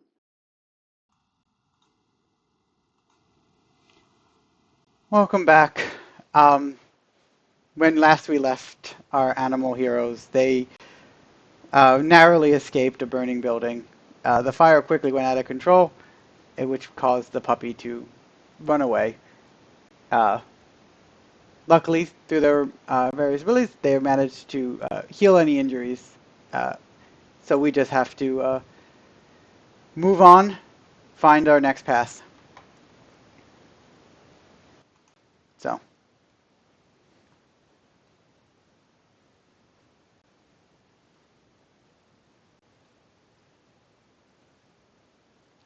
So who is anybody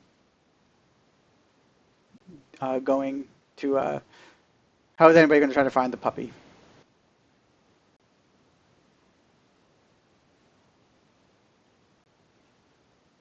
Our our did Queenie and I have our turns? Uh, Or it's the route of it's the scene. I ended the scene, and so oh, it's a new scene. Everybody is so yeah. So everybody can do anybody can do something at this point. Just try to let's try to move. Let's try to what can we do to find the puppy?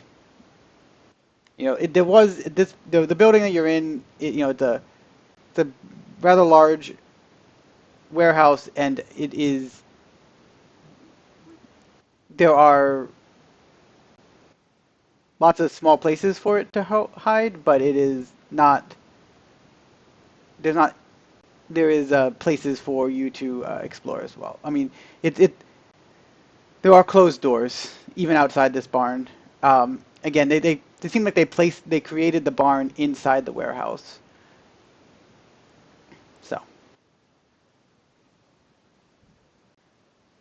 do I still have my helper?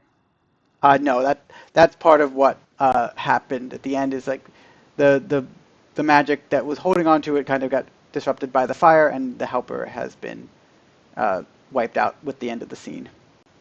Oh, Yes, and I'm same thing just with the trying. rats. Same thing with the rat swarm. It's the rats are going back into their hidey holes as they I mean they are still around, but there's no longer the full swarm body at this point.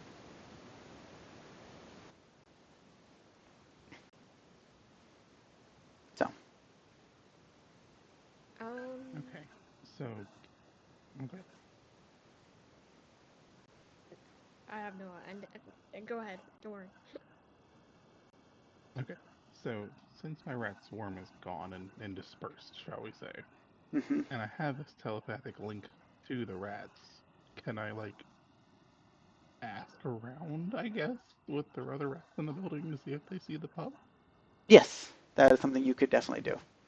So, why don't you roll your rat swarm? Okay. Okay. That would be a Just cute. the rat Yeah, swarm or yeah. both Well, rats? we'll make a full pool, but yeah, with your Okay. rat swarm. Yeah. Okay. So rat swarm, queen of the rats. I agree that that's cute. Yes. Very cute Would to that ask a would bunch of that rats. still go under mage? Uh, yeah, you can because you're still talking through your rats. Sweet.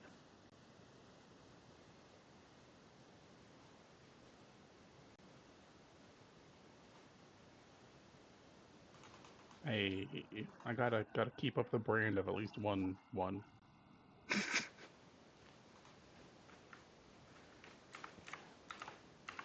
All right, so you can get That's that.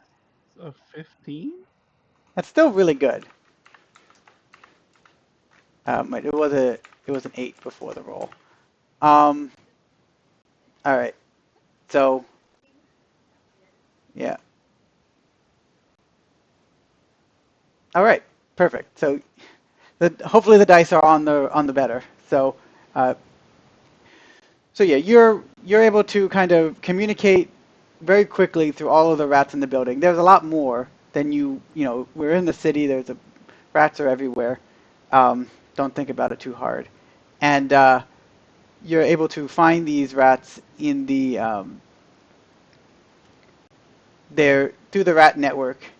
You find that the the puppy has been ran towards one of the corners of the warehouse, and where it is he is he found some found some food that he is now kind of getting distracted by, and has started tearing open the bag and is having very thoroughly distracted by trying to eat since uh, it's a puppy and it's growing. So, and you're able to relay that to the rest of the party as well. So you are Yes. able to, We know where the puppy is. We just have to go to it. yes, and I'm not going to make you roll for that. That is a fairly straightforward ability. At this point, with knowing that the rats and keeping an eye on the puppy, being distracted by the food, you're able to collect the puppy uh, and move. You have them. So what do you do when you find the puppy? Who wants to be in control, take charge of the puppy?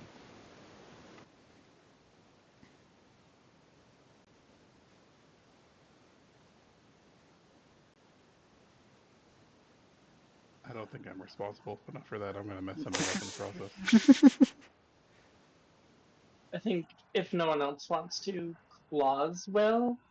I think her like instinct as a stray, she's like, this this puppy needs somebody to look after it. Okay. And so it's that kind of thing of like, strays sticking together. hmm Yeah, the puppy still has the um, a small leash that was used to attach it to the table, um, and you would be able to tether the puppy to to your collar or whatever your clothing, your armor, to keep him close. Um, Okay. I will call that it's going to be an asset sometimes and a complication other times. But so Hmm. just put it in assets. So you have the lost puppy as a D8 asset that you have access to when you are. That I might make a complication if it becomes problematic to have a puppy on you, attached to you. So, all right, cool. And so you have the puppy And what eight, size was that? Did you eight, D8? Okay. D8. Yeah, just type in eight. Yeah. Yep. Yeah. All right, Okay. perfect. Puppy dog. Awesome. So you have the puppy. Uh, the building, you know, especially with the rat swarm trying to help you out, you can find an exit to this warehouse. Uh, and you all, like I said, you all know each other. This puppy is not of that same level of intelligence as you. It is not a, not a fully, sentient, but it is. You're able to communicate as animals to the puppy regardless. In minor ways. Again, understanding that it is a very young dog. Um, he does not, yeah, does not speak in full sentences or anything like that. But does not speak. But maybe we could understand. So, um, you can tell from looking at him closer that he does have a collar on. It definitely was owned by was taken care of by someone. Uh, there's not a the only thing you see on the collar is a very stylized A. Looks like it is in an elvish font of some sort, right? Like uh, it's got this stylized A, and it's got two crossed swords around the other. Like the two legs of the A are crossed swords, swords instead of just like egg. So, seems like that might be some sort of symbol. Like it very much looks like a crest. Um, but none of you recognize it all out of hand. So, and you're as I mentioned, you're in the dock section of the city. You there are people, people running or walking around, going between the different places. There's a market not too far from here that you can uh, make your way towards if you want to. And yeah, so what would you like to do?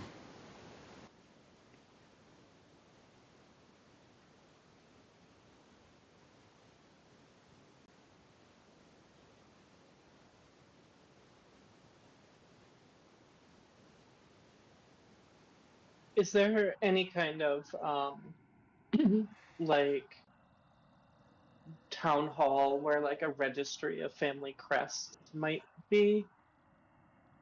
Yes. Yeah, that would be someplace you could head towards. It would, yeah, that would be not hard to find to get to. So you're gonna head that way then? Unless anyone has somewhere else they'd prefer. No, Potter would agree that that's the correct direction to go. All right. As long as So it's got food. Yeah, if I see like a vegetable stall or something, Plaza's just going to like steal a carrot or something to feed to the puppy. and to the Fluffykins, or just the puppy, What's that? and the Fluffykins, or just the puppy. Uh, well, Dr. Fluffykins is also a cat, right? Yes. So we're obligate carnivores. Oh right. Yes. Yeah, we don't want like complication like cat upset tummy. Yeah, that would've been. Don't have enough brain cells for that. Eats the carrot.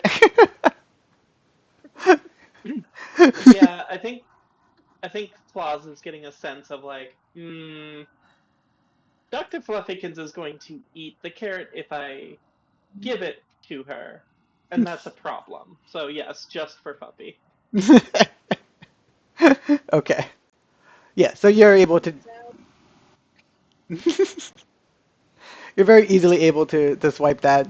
As a cat, living on the streets, it's not a hard thing to find some vegetable stalls and quickly grab one of the carrots that it's on the edge, and you I guess hear. I'll grab a second one for Plotter as well. Okay. And there are other food booths. If everybody, you can, there's managed you on the trip over. There is a way for Fluffykins to get some food. Again, everybody sees Fluffykins and just wants to pet and feed. Um, so you are making your way to the town hall. It's not a close walk. It takes especially at animal speed, takes about 15 minutes or so. Uh, During the walk, you see a lot of hubbub. Uh, there, there was a commotion, a little bit of commotion that happened from the hubbub in the warehouse. Uh, it was uh, created, it created some. There was some move, and people are moving in that direction as you are moving away from it. Uh, just mostly just people curious about what happened, and a lot of the curiosity of the group of people. But so you managed to get to the town hall. What kind of approach are you going to do? Are you going to try to? I know some of you can talk to the people. Are you going to try to just do that, or are you going to try to sneak in and find this book without?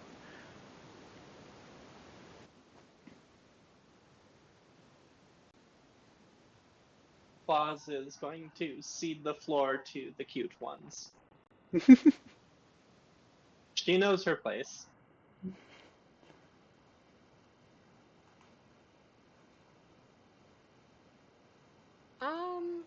Well, Fluffykins thinks that she can talk to him. Okay. So Fluffykins is going to She. try to get access to the registry. Yes, I will do my best, cutest face And a little bit of smooth talking. Okay.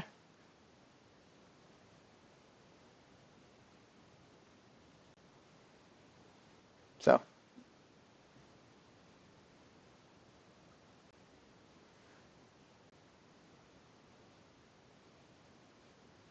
So I roll a 8 yeah. and The cute. Bard. Yeah, it'll just be Bard. Yeah. And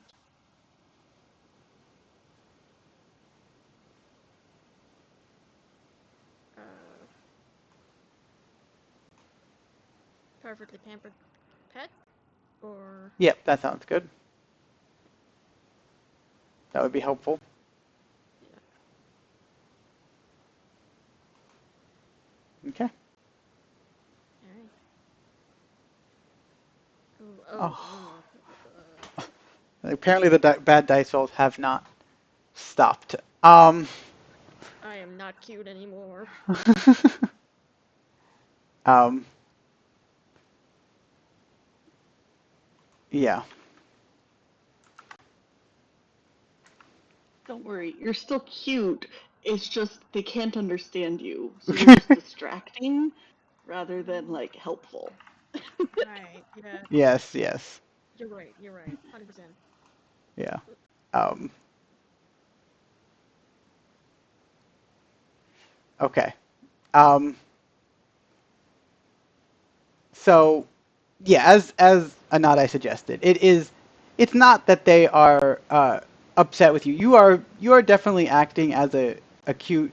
You go up there, you start laying out exactly what your plan is, as you know, you think everybody is fully understanding you. You're being very cute. You're giving them their eyes, but it is uh, all that person sees is a cute cat on their desk and very thoroughly meowing. And so the clerk, you know, comes down and starts scratching your underneath your chin and just like giving you all the pets and but not making any effort to open the registry for you. Um, but at the same time, it is thoroughly distracting. Of the you know you are thoroughly distracting of the clerk, but you're not. That does not understand what you're trying to accomplish here.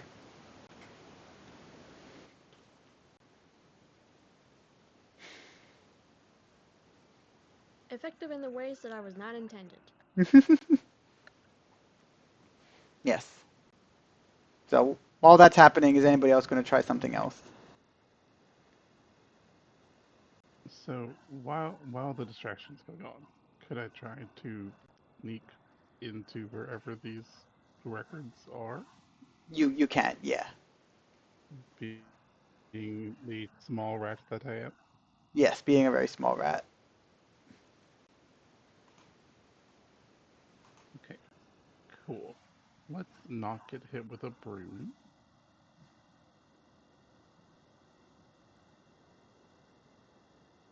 Okay, so let's see. City rats.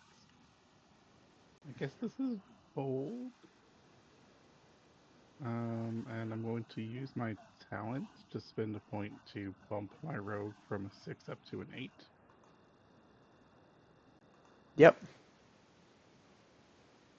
that off or I'll forget? Okay, and let's go.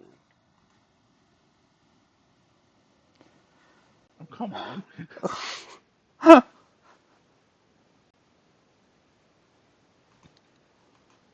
Well, there's that point back. Yeah. But that's a 10. I don't know how Yeah. well that Oh, works for sneaking into a records office. we'll see. Let's see how that goes for you.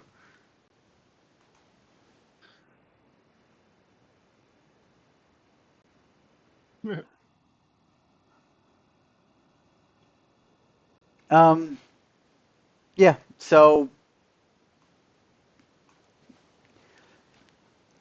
you are walking towards the thing, trying to sneak through, and you accidentally knock into something. At which point the clerk kind of sees the rat and shrieks. Uh, you know, unsurprised, and all of a sudden, you're very much aware of where you are at. Uh, a little bit concerned at this point, but Fluffykins is all but ignored as she is looking at this rat, and she's not doing anything to stop you from moving in, but it is not no longer a stealth mission. She's very much aware of what you're doing. So, Okay, well then I'll just if she's not stopping me, I will just continue my path.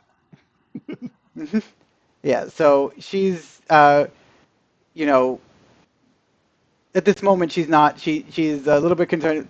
Are you going to be you're going into the main building, trying to go into the records room? Is what Yeah, you're absolutely. I'll yeah, so just like I own the place. yeah. So she is you know starting to make some noise. People are other parts of the office are paying more attention towards this thing. But you are able to get through the records room again, being the small rat. So, uh, is anybody? So there is the complication of screaming clerk.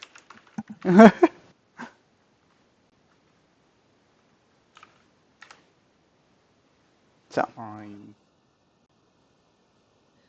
And can Plotter assist to try and de-escalate this a little bit? yes, So Plotter is able to speak to humans, and yes, so when speaking to humans, is it obvious that it's Plotter speaking? yes. Okay. Then Plotter's not going to verbally speak. He's going to first start with a bit of telepathy, which is not as strong as his speaking skills, but he's going to try. And he's going to try and just in general, the vibe of I say, what's all this commotion about? But telepathically, and not quite as good as that. Sort of the supervisor has showed up and is wondering why the clerk is screaming. We're gonna try and shut up the screaming clerk. Okay. The supervisor being the miniature horse, the mini horse plotter. Yeah, but just telepathy. There's Yep. just the manager's voice in her head suddenly. Okay. The magic voice in her head. Right. Okay. Yes. Yes. So what should I roll for that? So that'd be a cute roll of some sort. Okay. I think Warlock of the Archfey though as well, because this is The very much magic powers. Yep. And Mage. yeah. Well, you're trying to be yeah. You can use your mage dice for this because you're trying to use your telepathy specifically, and you can add your mind control ability as well a little bit. Mind control. Okay. Yeah. Okay. And I will put them.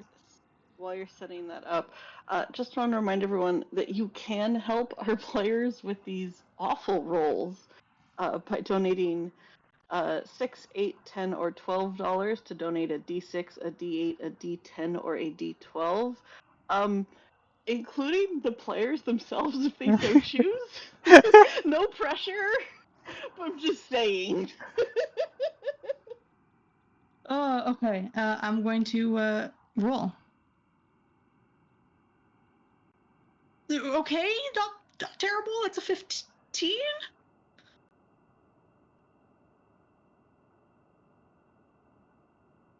Yeah, you could spend it on one of the D. Well, it would be a 10. You only will add Would two be of the dice, yeah.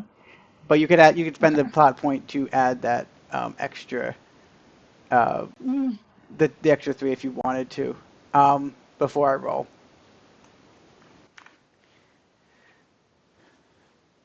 You know what? I've been rolling decently well. I will spend that plot point to try and get the clerk to shush.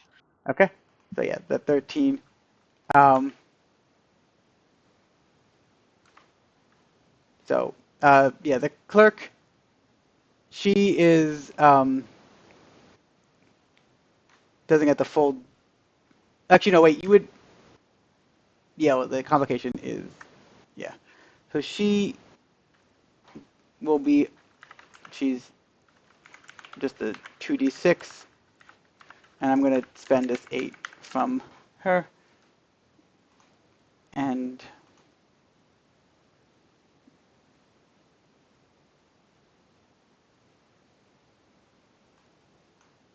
it's a good thing you spent that plot point. So she is. She hears this voice in her head that no, you're able to kind of confuse her enough, um, and confuse her enough that she stops screaming and is able to kind of calm herself down and is looking around trying to see like where that voice came from. At this point, she's still aware of the mouse in the records room, but it is no longer. She is no longer actively screaming at this time. She's a little bit more able to calm her down enough to kind of de-escalate the situation before it became a big problem of trying to attract more people around. Perfect. And she because she has your attention, right? Are you going to try to talk more to her? Another, without as a now you aware of both you and did you make yourself visible, or are you just kind of off to the on the sides, like not like Off to the sides, and I haven't verbally spoken. That was just a telepathic right? Okay, so attempt. Yeah. she's looking down at the cat and it's a little bit like, is that her? Is this what's going on? Right? It's like and is still looking back towards the rat that went into the records room, and is more but is more under control. Are you going to say more? We've got her quiet, and Plotter's telepathy skills are not very good, so he's content with where things are for now. But if need be, he'll do that again to buy the rest of them time. Right. Okay. Yeah. So between Fluffykins being cute and Plotter helping this calm her down, Queenie is able to get into the records room. Uh, for the sake of time, I'm not going to have it. It's going to take some time, but between Queenie and all the other rats that happen to be in this building, you're able to find kind of the family crest registry, and you find that this is uh, this this fancy stylized A is owned by a local ex-druid barbarian of the name Anade. Uh, there is an address listed at this point, but it is hard to, it does not. The entry is also from a very long time ago, as no, but there is this, um, there is a place where this might be heading towards. Um,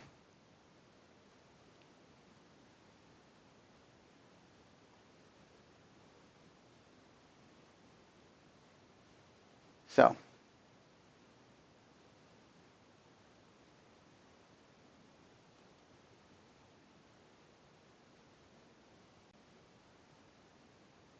so you and with that, Queenie's able to get out uh, with only a little bit of additional worry from the clerk as they see this this rat leave the place. And I assume Fluffykins, you jump off the table, jump off the desk at that point.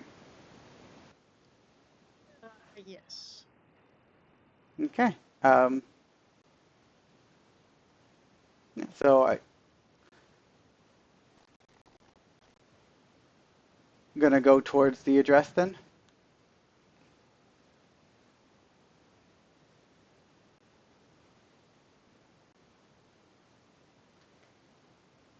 I Yeah, thought I was would say the so. That seems like could a we read the plausible address? plan. Yes, yes. It just you're not sure if it's the problem is it's a the entry is from like 50 years ago, um, but it is an elf, so that doesn't mean anything, right? So it it's not a guaranteed success, but it is at the moment your best clue. Yeah.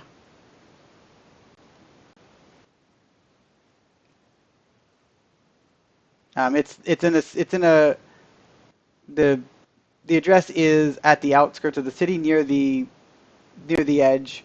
Um, there is some like places where much more elf friendly area of the cities. A lot of the houses are built in farther apart and more around the trees rather than cutting them down. Much more of a like a wood elf area of the city is where that the this crest is registered to.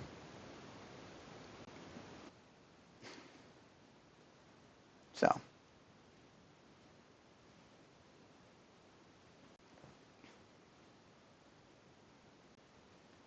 So we have successfully found the address of this yes, yes, Inouye. yes, Okay. yes. Um, then I'm assuming there's a door that's accessible to us. Yeah, yeah. When you get to the address, well, as you're walking, so you're going to head over there. I just want to make sure that that's the plan, right? Yeah, Yeah. Okay. So as you're, I think that's the plan. yeah, um, as you are uh, making your way towards the, um, towards the thing, as I said, you're getting into much more of the elf center of the town. Uh, there, there are a lot more animals in this place too. Most of them are wild, non-sentient, right? Like they're animals that you are, um, and there is this, the sense of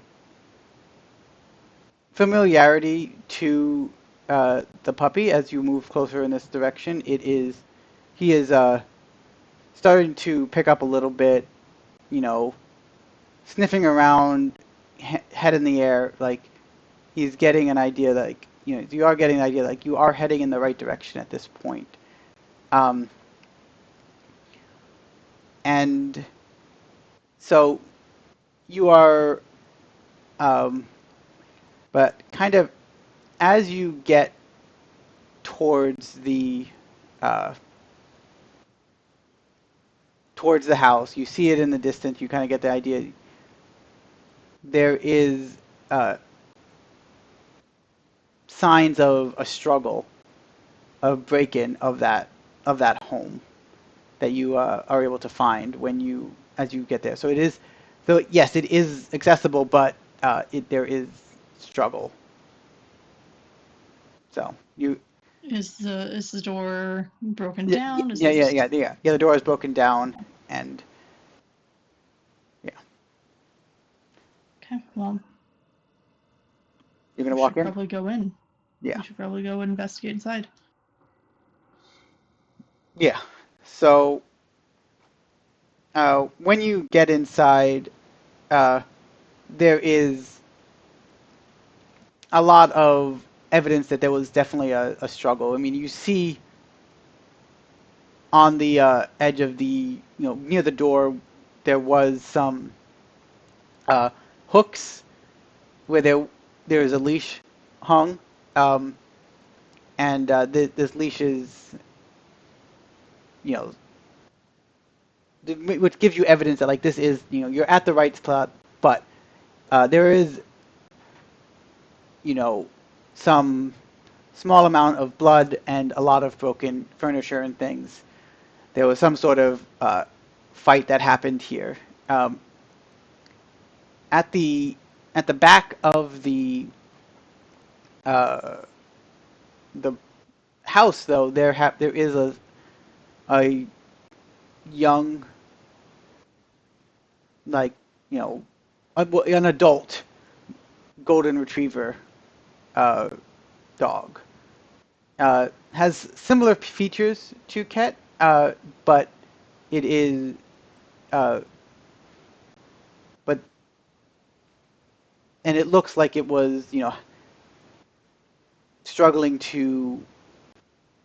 It has a, very crude bandage that looks like she tried to apply to herself, right, with just her muzzle and things like that. Um,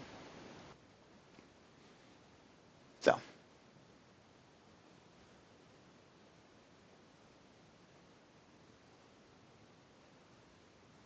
Do we get the sense that this is given like creating a bandage? This is another yes, sapient yes, animal? yes, correct. Um, the the puppy with you is, you know, looking at things and is a little bit, it's doing a lot of those like puppy sneezes throughout, and it's like is excited, but is he, a little bit nervous, but all the smells and maybe there's definitely some sort of bad feelings about what's going on here, despite there also being a lot of excitement too, because of the familiarity. Some of that is directed, and that's directed at kind of the entire experience. It's hard to say exactly what parts are happy about it, what parts are upsetting. And this other dog, is it conscious? Yes, it is conscious. It is not and is not bound in any way besides the bandage Hmm, itself. Um, it is, okay. yeah. I think having the puppy attached, Claus will kind of pad up to the other dog, look at the dog, look at the puppy, and just cock her head a little bit. I think I'm deciding in this moment. Claus does not speak. Okay. Um, the the the puppy, the dog, upon seeing Claus and the puppy, uh, kind of attempts to jump up and, does a makes a pained sound at the same time, like forgetting, in her excitement, she seemed to have forgotten that she was injured, um, and she's like, "Oh, my puppy! You brought my puppy home." Um, And she's, does the puppy look equally excited? it's hard to say, right? Because the puppy is very distracted by everything going on. He is, it's hard to say exactly. Like there is some excitement. There's a lot of wagging. There's, sniffing of this other dog. Hmm. Um, but Okay. yes, Do I get any kind of sense as to whether or not, like, do I get, like, can I do a vibe check on this yes, other dog? yes, you can. Um, so yes, give me that vibe check of how you want to do that. Sure. I think this feels more roguish. Yep, that works. So I'm gonna do 8 for rogue, and it's not really fierce. Yeah, I guess it's cute, right? Yeah, it'd be cute. Because that's social interaction. Yep. Okay. And I think this is another stray cat roll because Hmm. I've kind of got my hackles up. Yep. Okay. not great.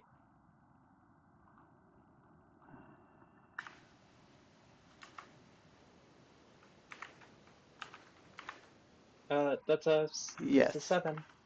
Yep. Okay. So the vibe check. Actually, yeah.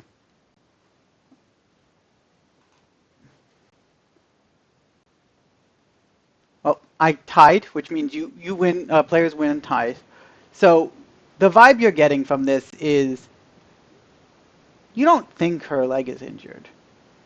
The something is a little bit off about this interaction, right? Like the puppy is not nearly as excited as he should be.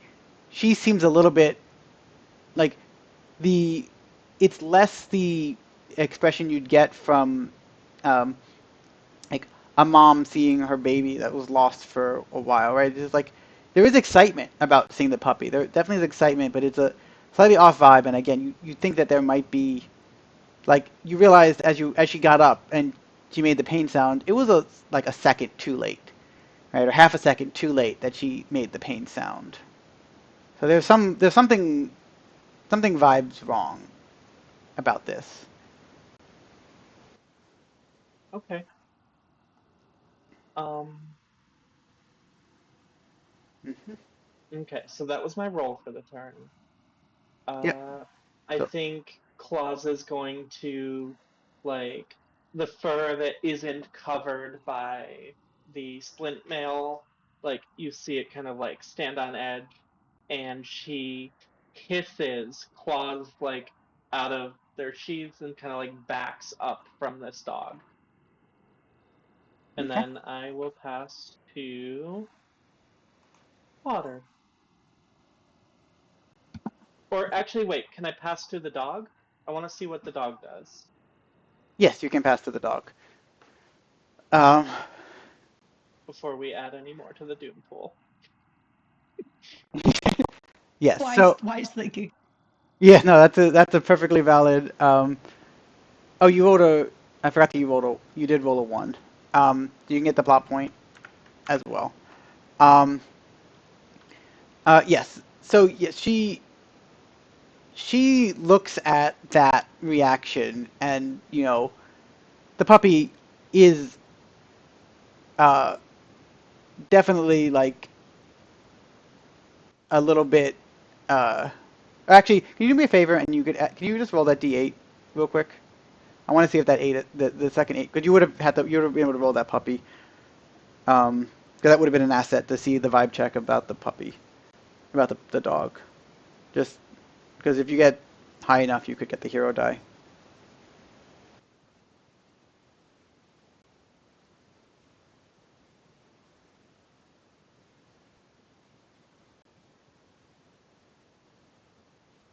Okay. Well. Um. Anyway, so she is looking at this and is looks between the puppy and it's like, what's wrong? I know that. Don't you trust me? And you can see her kind of like approaching and with the attention that she is trying to basically she takes one of her claws and tries to like swipe at the leash. It's like let me have my let me have my puppy back. And is going to again attempt to she's going to now basically take her puppy. She now thinks that you are, the idea is she thinks you're not going to give her the puppy and is getting a little bit upset about this. So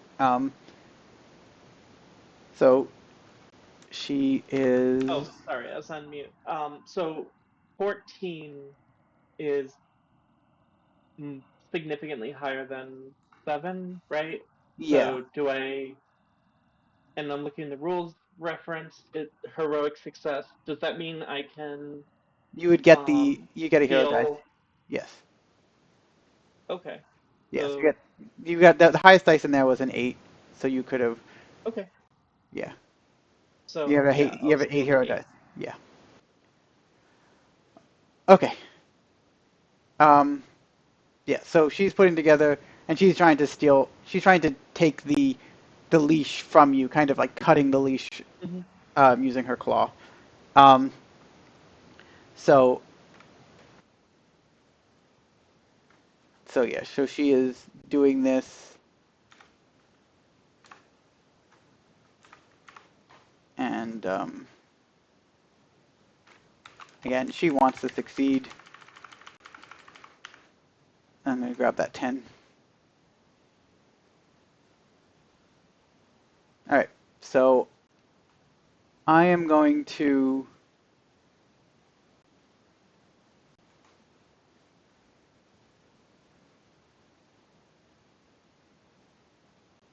I am going to actually. I'm going to take this slightly lower roll because I want the.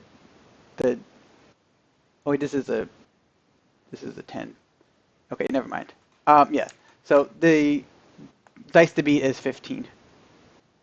Um, so so you are trying to protect the puppy Okay. from, and you can add the D8 puppy to protection because you have that. Okay. So I'll She's start attacked. with that D8. Yep. I And think at this point I'm being attacked and defending. I think fighter is fair to yep, use, I would agree with that. and I'm feeling this is fierce at this point. Like, Yes. Yep. right? Mhm. Okay. And then um I think I think narratively, um I want to use my splint mail, and to do that I am directly stepping into the claw. Like, instead of trying to dodge it, I'm trying to just put my body in and just take Yep. the hit on my armor. Is okay. That makes And sense. then uh I think I'm going to do short hair cat as a hindrance, Yep, that makes sense. because I am a cat being attacked by a dog, and that will get me one more point. So I'm Mhm. going to roll, Yep. see what happens. That's really good. hmm um, So yeah, I get an 18, so that beats. her 14. Yep. hmm Okay, Yep. So cool. she, but so she gets her claws. You hit your plaint mail and is unhappy that she starts getting a little bit more aggressive. She snarls and in a way that and the puppy at this point is actually visibly scared of this dog. So um, I will put uh, Plotter as, or let's go with Queenie. Queenie hasn't. Let's go with Queenie next.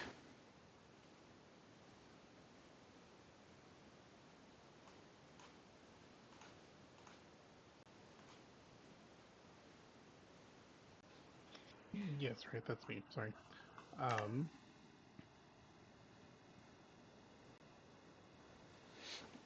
so this other dog has tried to break the leash, and it sounds, unless I'm misremembering, that seems to have been thwarted. Yes, it was thwarted. Yep. Yeah. So the leash is still attached to its claws, but something is definitely wrong about something. Definitely is off about this dog. Um, and the one that she's claiming to be the Yeah. puppy's mom, but you know did not say the puppy's name, just said my puppy, and you know got very close in her claw attempt, almost hurting the dog, hurting the puppy as well.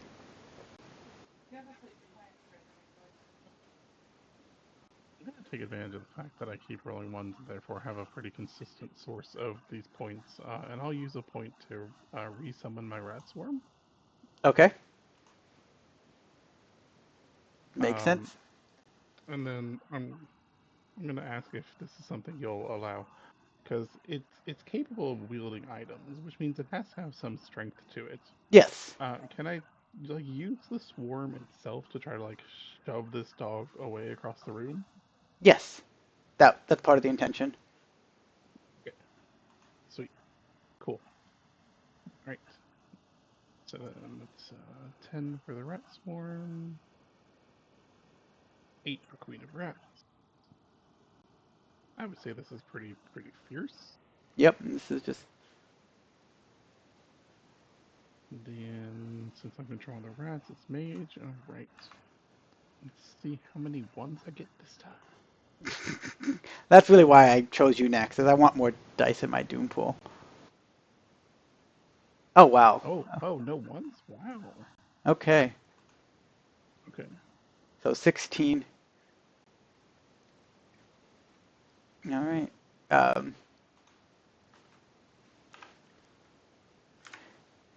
So she is trying to jump out of the way, and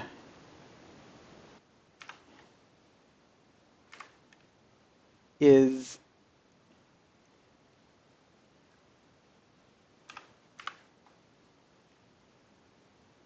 yeah, that is her pool. Uh, you rolled 7. You rolled 16. I cannot succeed. So, um,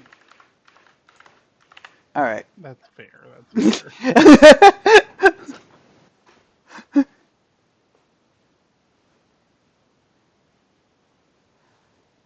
All right. Yeah, that's terrible.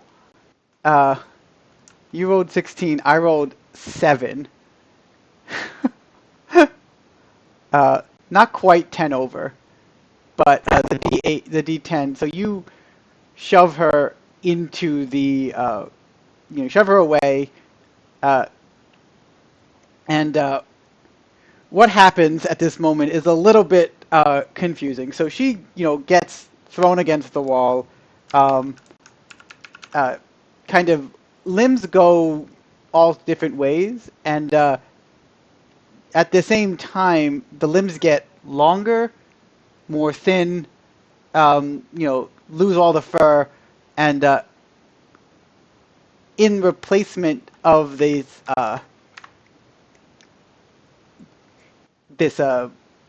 dog is a she's 6'4" uh, half elf who wearing green clothes, and part of like the tail turns into a wooden staff, and she is screaming now at these dogs. It's like, you know why wouldn't you let me get this, and she's now kind of acting a little feral at this point. You, Ironically, more feral now that she's in half elf shape than when she was a dog. So, uh, but she is still battered. Like you see that, like the shock of being thrown against the wall at that. Oh wait, no, it was a D12, right? Because you got um, stepped up, and you get a hero dice as well, so you can add a D10 hero dice for the Heck future. yeah. Um, so you batter. She's battered. She's not doing well, and is standing there with her staff. Um, so who's going next?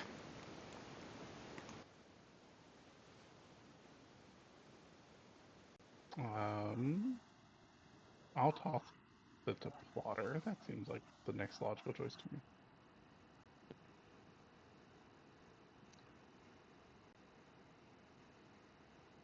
Potter is tempted to make this half elf just get out of here, but it could be helpful to get some information. So,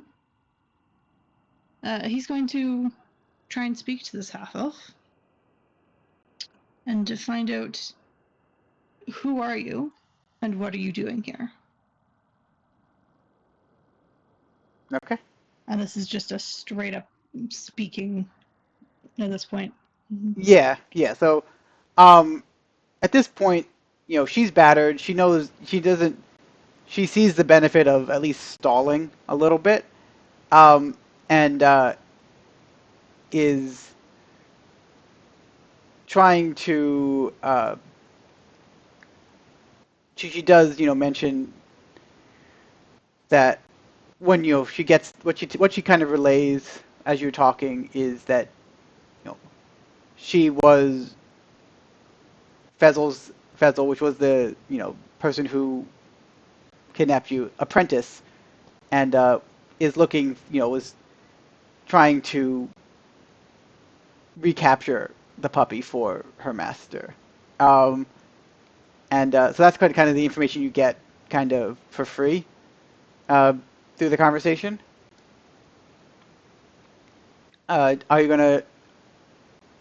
So yeah, so she's able to, she has that conversation with you and is looking at the same time as she's talking, right? She's definitely seems like she's looking for a way out of this that uh, keeps her from getting it, from regaining control of the situation that she very thoroughly lost very quickly. So, Plotter is going to step towards her and ask one more question of, what have you done with the puppy's owner? And as is occurring, the animals will notice that there is a red unicorn horn starting to appear, glowing red, out of Plotter's forehead.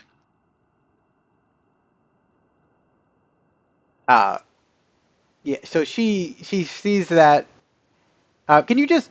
This isn't an attack, but can you roll? Like, I want to see just how effective your intimidation tactic is, and I'll let you use your Eldritch Blast as part of that dice as part of the intimidation roll. Okay.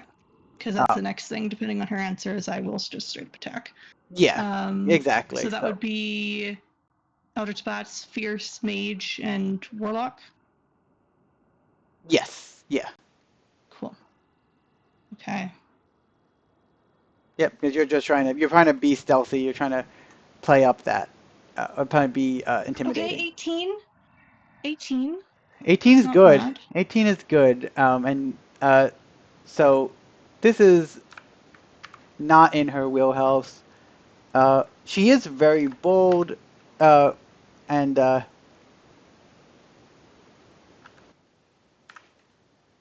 yeah, that's it though. I can't succeed, but it's good to know how badly I fail. I realize. Um, all right.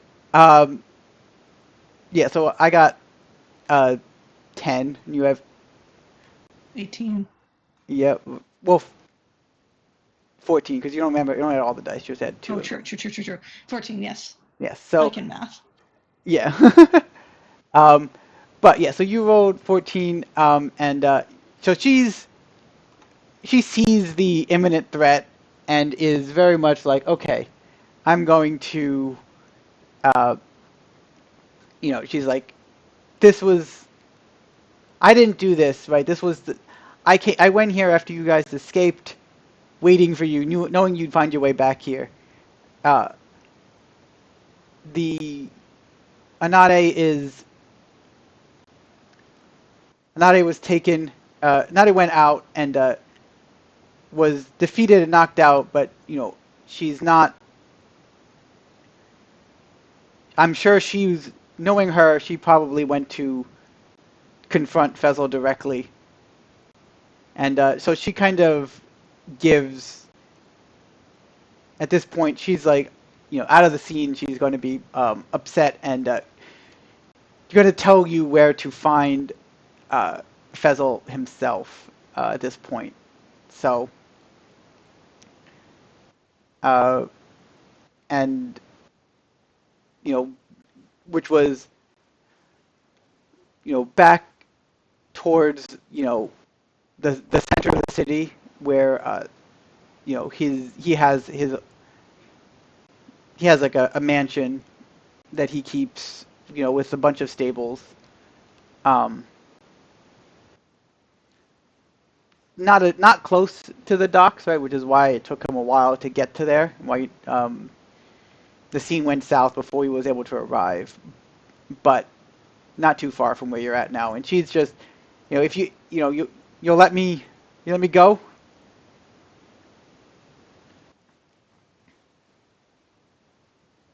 Potter's very uncertain about whether he should let her go because he has no tolerance for people who desire to hurt animals, but we do need to go find Anade. So unless there's objections from the rest of the animals, Plotter will take a step back and give her enough space to run.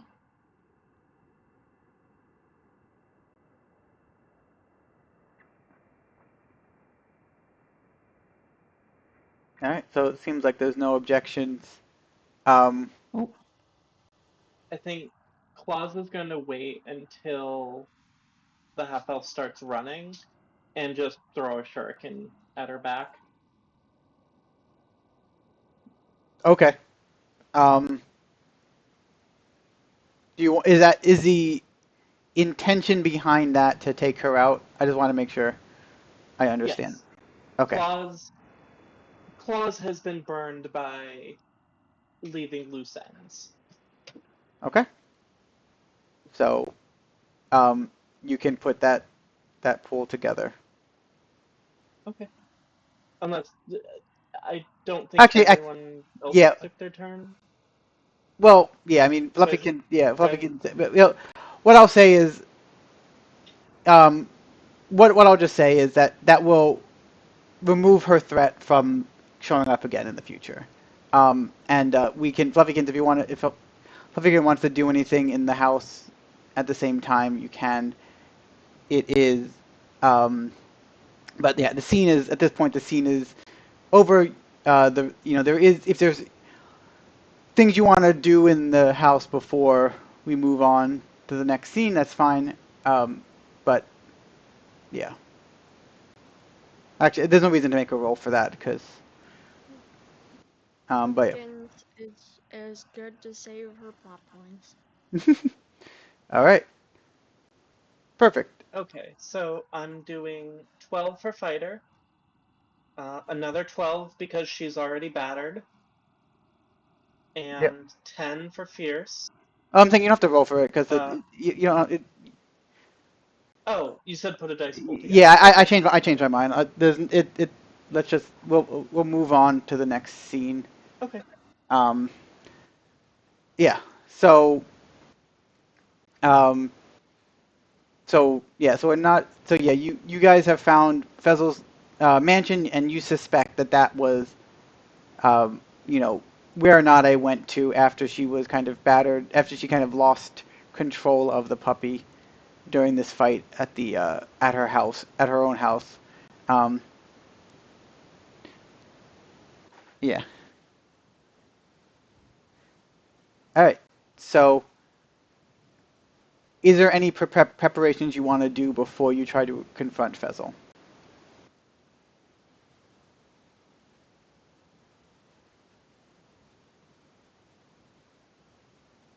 All right. So yeah. So you guys Yeah, are I heading. think Claus has one trick, and it's attack. So she's ready. Perfect.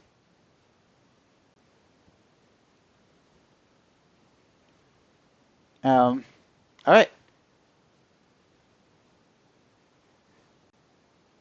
All right. We will head out to the mansion then. It is as I explained, right? It's a big mansion. It's got um,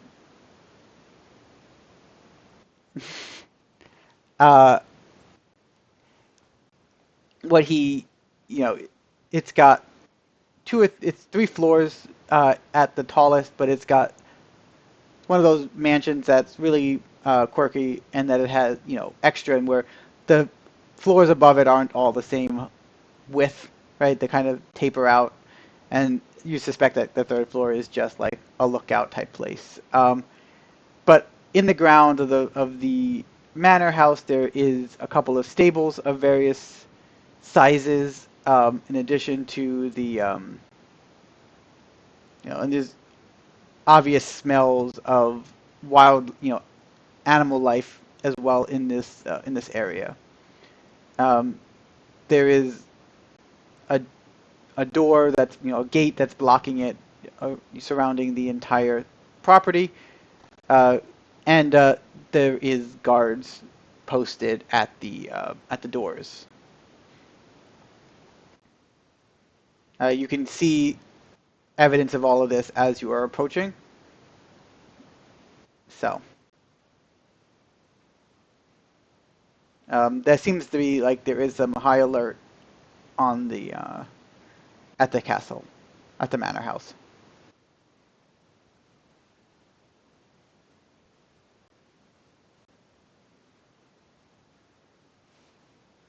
So,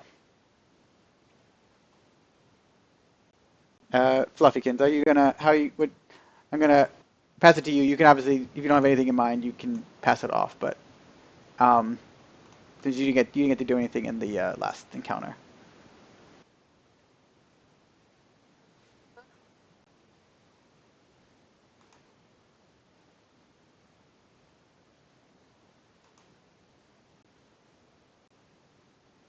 Puffkins and I share the same brain cells, so I'm perfectly happy with someone else taking it. Okay. All right. So yeah. So what's the plan to get inside the manor?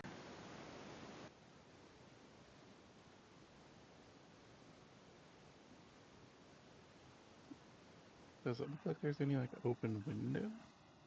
Well, there is the wall outside. Um, there is outside the manor house that I kind of, Right. because it's an estate, right? Like that's the best way to phrase it. It's one of those fancy extra people who, you know, puts in this puts a lot of extra effort into the things. And interestingly enough, right, like here, despite it being, estate, like there are large trees all over the place. Um, Inside the walls, they are, and these trees look like they are, very very old growth trees and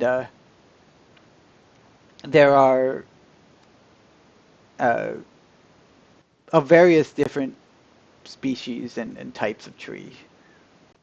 So I mean, if there's a wall that needs to be broken down, Plotter has an ability to do that.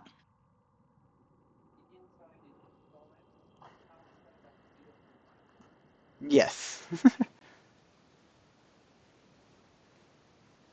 But it depends how much of a commotion does the team want to make getting in, because that's gonna be a commotion. How many guards do we see? There are and they're walking in pairs. Like there's two at the Mhm. gate, and you know there is uh, there's one on either side of the gate, and actually, yeah, you don't. There's no guards patrolling the perimeter as you can that you can see at least. Um, Okay. so And how tough do they look like compared to the other two we fought and the captain? they look Like, about are they they're not they have slightly better armor and weaponry than the guards at the um, that were guarding you originally, but uh, but less than the captain? yeah, yeah. Okay.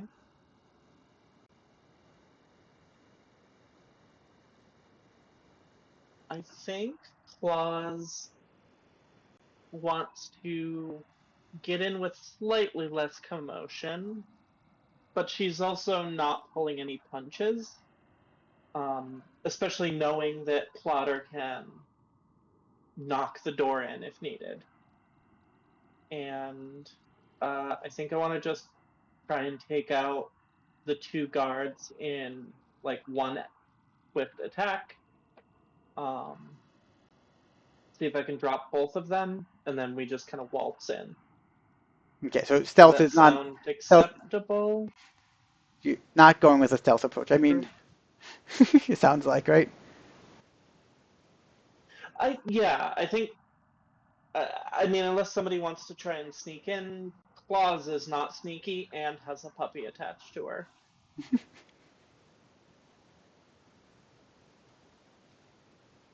And I was thinking maybe taking out So, both guards quickly would let us waltz in without as much commotion as kicking the gate down, maybe.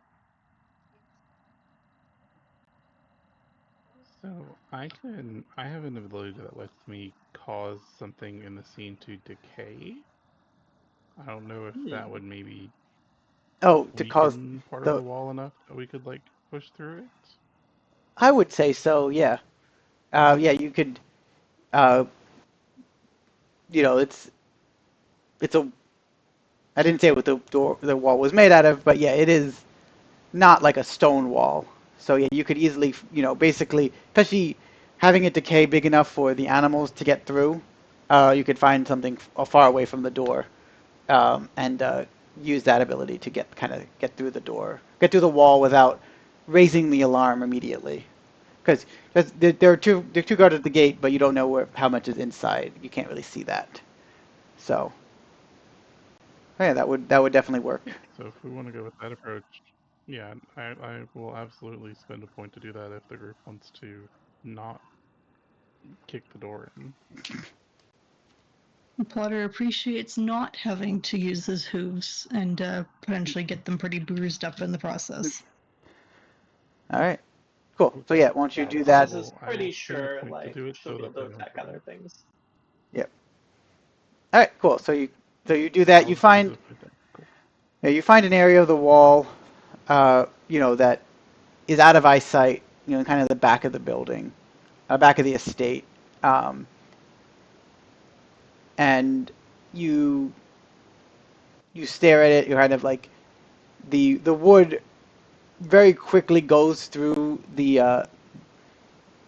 what happens when wood gets exposed to oxygen and water and kind of like uh, decays and withers away into very weak, kind of, almost partially looks like it was chewed by rats, but again, very quickly, um, giving enough of an opening that easily Queenie, Fluffykins, and Claws can just like fit through the gaps, and with just a little bit of effort, Plotter is able to kind of make the space big enough with all the weakness of the wood to create at that point a very sizable hole in the wall without causing too much in the way of noise.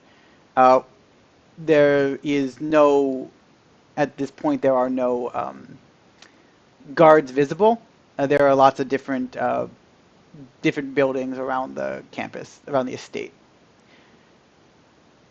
and you know the expectation would be that you can kind of get a sense from the smells that the barns are used for animals.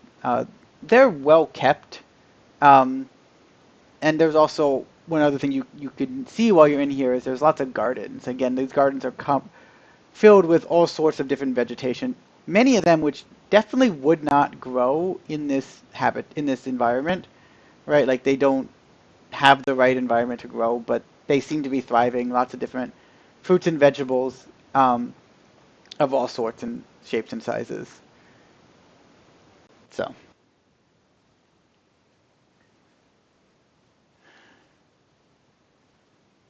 so are are you heading for any of the things in particular? There's no obvious sign of struggle at this point, really from where you're at in the estate.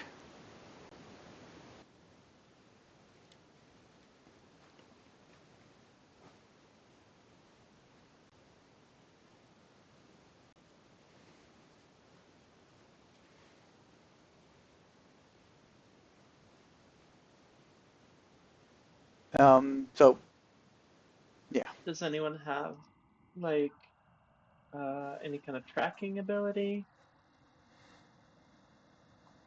Oh, I guess I have the puppy.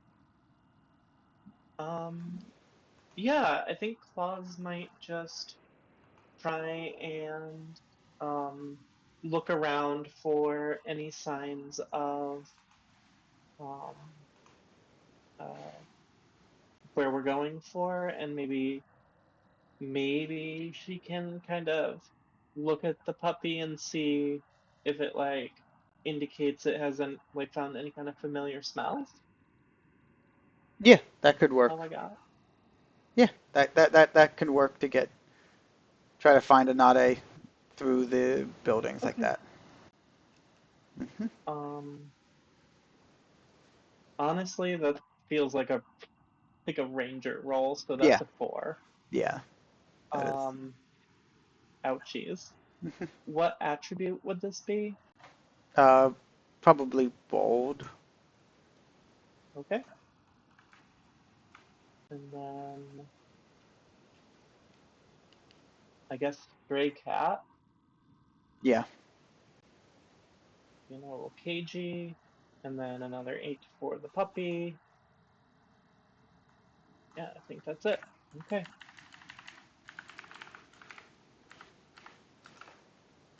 Well, enjoy that extra D4. that's almost more of a hindrance to Oh, me. because it's a 4, do I get a Yeah, point? yeah. So you get 1 point for using the 4 and 1 point for rolling a 1. Got it. Awesome. Okay. Sitting on a good bank of these. So my total is going to be 13.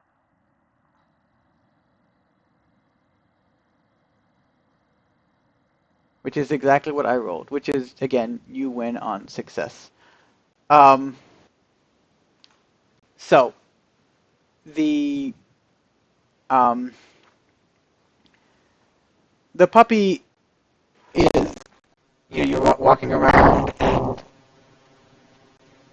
using you're using your senses as the stray cat. You're able to kind of keep out of sight of the various guard patrols that are running around in the facility. Right, there's not like a lot, but they're pretty consistent. Okay. So yeah, I guess Claus will just lead the group towards, I don't Uh, know, okay. wherever this puppy is leading us. All right. Yeah. Sounds good. So yeah, you make it towards it, and there is one of the barns that uh, looks like it was a little bit slightly thicker walls. Um, it's made out of a I don't know enough about wood, but like a nice thick oak, like an oak, I think, or I'm not gonna try to guess. But a nice thick wood of and it was there is this smell of this that the puppy is starting to get really excited now, um, and you can see that this particular barn is, as you get closer, you kind of get an idea, like, oh yeah, this is a big deal. There is uh, no windows on this one, which is weird for a barn, right? Because you would think you'd want to have windows for air ventilation for the animals inside, uh, but there is a rather thick door. There are no guards actively at the guarding this place, but it does seem like this might be someplace special. Okay, And the puppy I'll is trying to pass pull and get to back. okay, I'll pass to Dr. Fluffykins.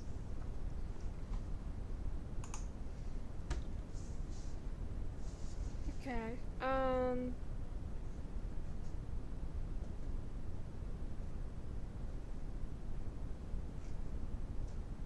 So we are currently sorry. You're at the barn. We are- You're at a barn. The puppy is very excited about this. Like, there's something about this that seems exciting. Okay. This sounds like a good opportunity to summon a helper again. Yeah, I think so. Use a helper. You're gonna summon it. You're gonna do anything with it when you're there. I was hoping the helper would figure that one out. The helper would figure that out. Okay. Yeah. All right. The helper will get summoned, and you want the helper to open the door. Yes.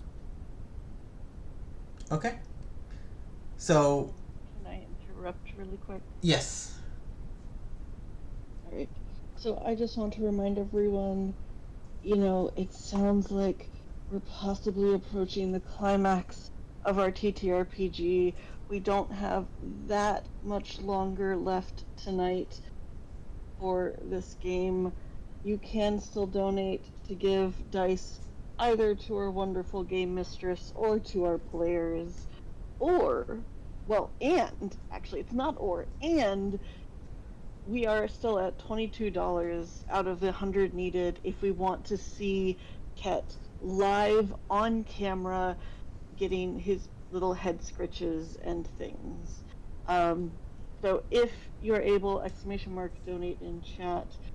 We don't have like a whole lot more time to get Quet on camera. Go ahead. All right. Thank you. Yes, thank you for that reminder. And it is true. We're about to see the climax, and when the helper opens the door,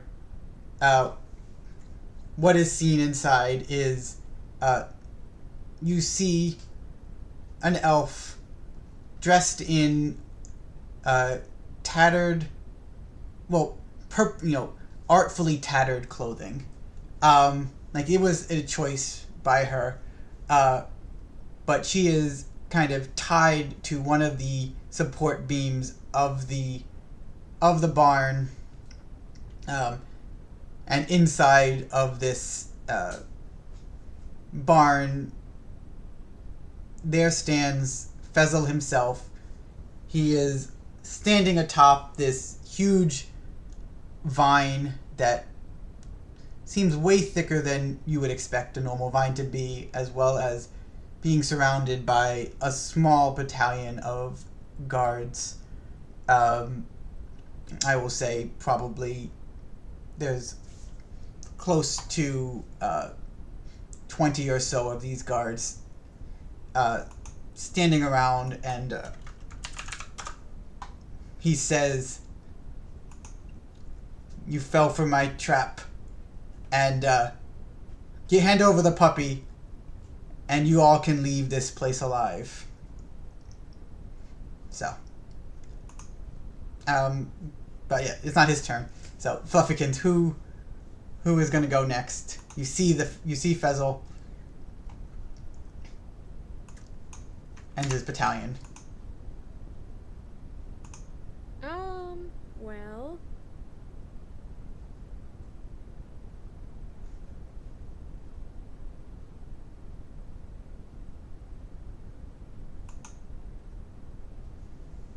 I think this is a job for Queen.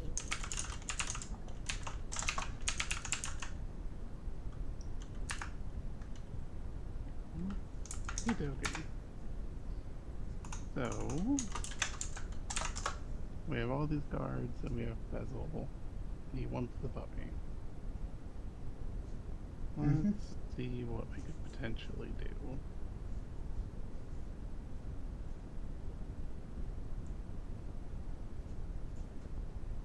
Because diplomacy's not really on the table for me in any meaningful manner. It's not quite my jam. Well, while you're thinking about that, may I read something really quick?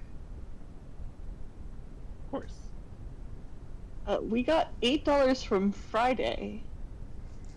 And the comment says, "For the Doom Pool," because that's hilarious. Well, thank you, Friday, for making your own life harder. Betrayal. Betrayal from Thank you so within. much.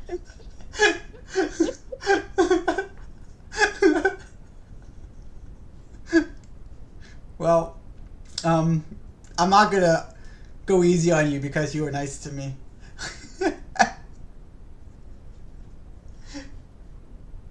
All right. So with that new knowledge, Queenie, what is your plan?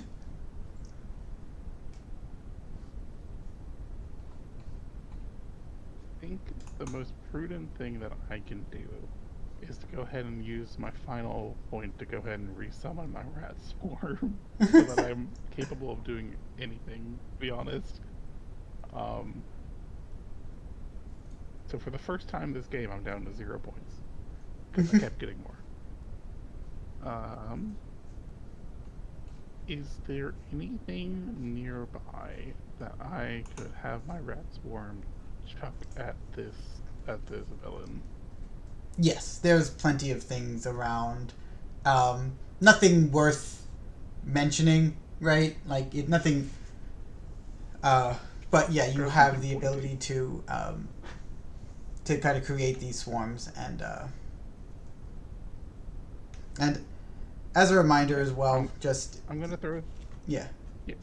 I mean, you can do what you ever want. One of the other things you can do is you could create assets as a test as well. You could to help the other players, or to help you in future turns. So that is another thing you could do, in addition to just straight up attacking. But feel free to do. I just wanted to remind everybody of that option for this final fight. I think Queenie throwing stuff at him is a perfectly reasonable first step, though. Yeah, that. I'm sticking with the throw some random pointy object at him. Mm-hmm. So I think this is actually built out pretty much. Let's see. So I have the 10 for the rat swarm. Queen of rats is an 8. I would say this is fierce. That's a 10. Let's see. Mage 10. I'm gonna go ahead and use that D10 hero die I have. You don't have to. You have to spend a plot point to use the hero die. And you can also do it. Do that then. You also can use it after I roll to see if you need to. So. All right. Well, then we're just gonna roll with this throwing pointy something. All right.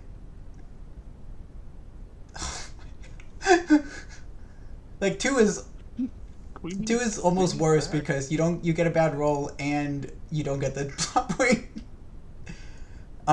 So yes. Queenie's back, baby. Yeah. So Fezzle is attempting to. He has like a. As his things are throwing at him, he waves his arms to try and some vines around him grow, with the attempt to block that. So let's just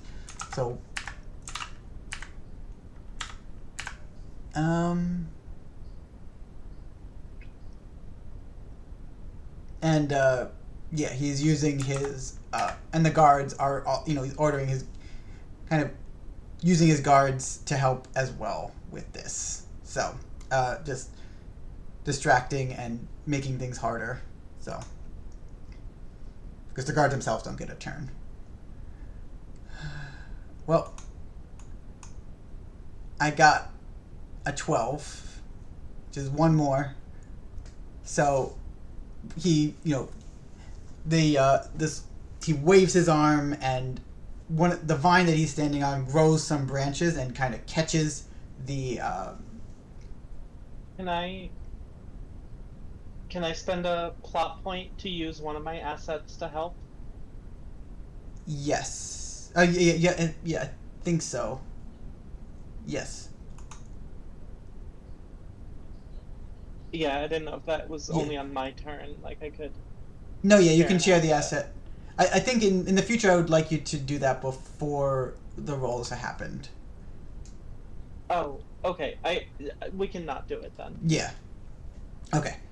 But yeah, so nothing bad's happening except nothing happened. So it's just the vines branch out and catch the small, pile of sticks and rocks that were tossed by the rat swarm, and it safely lands away from all the guards and everything. So,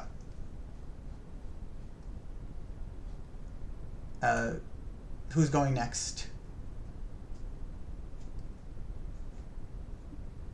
It looks like it would be Plotter, unless I'm misreading.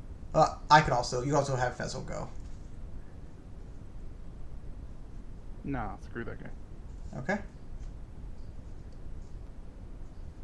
Okay, so we have Fezzle and 4 guards and... Oh no, like it's like a group of like 20 or so guards. Oh, a squad. It's a squad. Okay. It's a squad. Yeah, there's a lot of them. Okay. It's represented by 4 d10s, but Okay. it is. Yeah. So there's a lot squad. of them. Yeah. There's a lot of squads. There's Fezzle. There's also this tree branch thingy. Is that still present? Yeah, it's just it exists. Yeah, I'll put it as an asset if you can make use of it. So it's his vine platform. Okay. Is I'll just put it as. Let me just double check the dice. Yeah, 8 would be what it would be. If you can use it, it's his asset, but if you can find a way to narratively include it in yours, you can do that. And they're all surrounding Anade? Nade is kind of off in the back. Yeah. Okay. Tied, battered, and got a bag over her head. Well, in that case, if they're between us and Anade, how many d10s am I allowed to roll for Eldritch Blast? Because I want to hit as many of them as I possibly can. You would be rolling 3. Yeah, I mean, because I think it'd be 3 extra. It'd be it's D8 6s, I believe, right? Yeah. Yeah, so 6s, okay. Yeah. And the risk is so, adding extra D6s potentially means more hitches. That's fine. We are going full Eldritch power, because at this point Plotter is absolutely fed up. He has no tolerance for Fezzle's shenanigans, or Fizzle's whatever his name is. He's Fezzle. He is annoyed enough. He no longer cares. He is that bloody dang horrible human in PG-13 language. So yeah, we're gonna smack them for everything we got. Okay, so that would be an Eldritch Blast of 10, and then if I'm targeting, you want to hit the guards? Guards? Hit the guards, yeah. So that would be 4 6s? Yeah, 4 6s would be plus your mage dice and warlock. Okay. Do I need to hit the vine platform? No. Would that destroy it if it was hit? Okay. The vine platform is more narrative than anything else. Okay. Alright.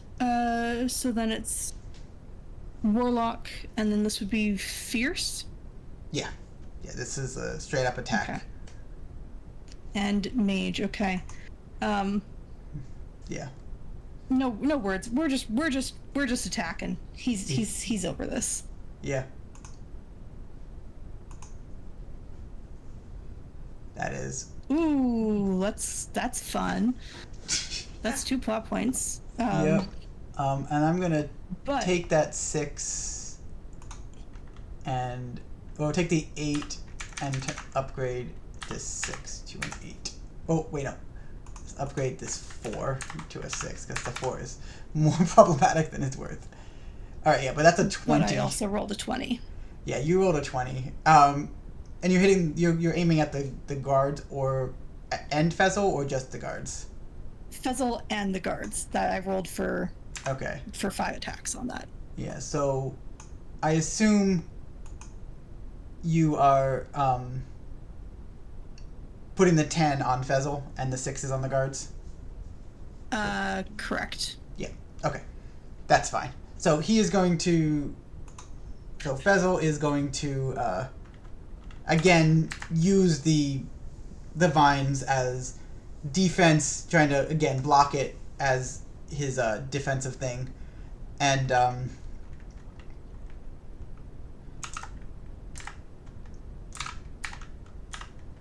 then the guards themselves get to roll. Oh wait.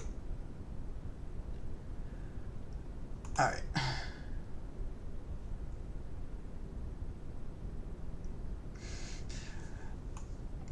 All right, so that's a 19.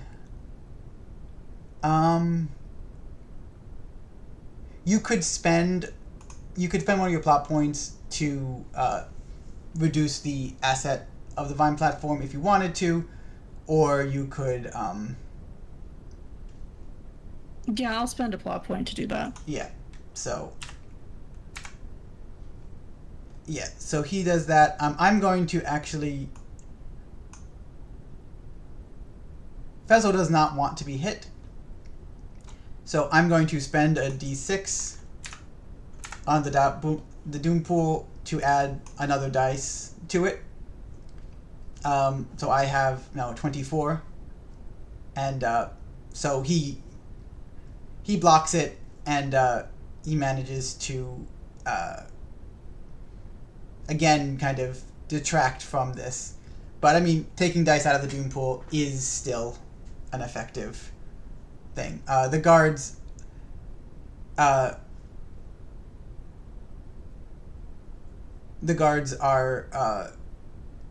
and he again protecting his guards as well. So that is Plotter's turn. So it is Fezzle's turn now, and he does not like that Plotter tried to do all of this. So he is going to put a bunch of. He's going to wave his hands and. Make sure I understand this real quick.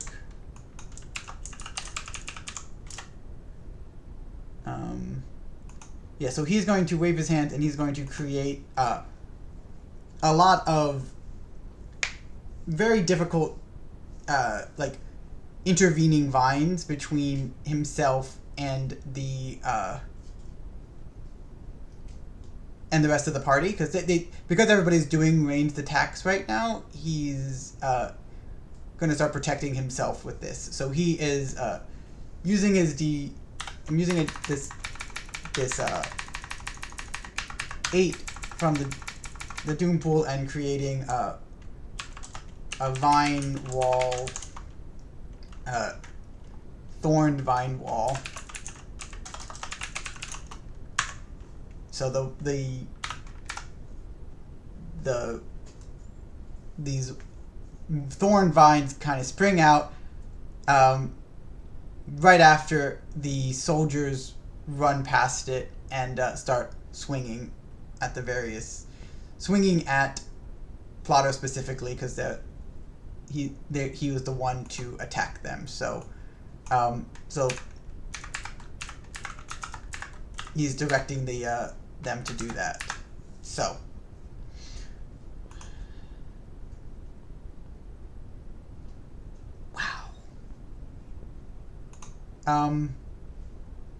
yeah, so I got an 8 with a D10. And there's another opportunity if you want to step down either the platform or the wall.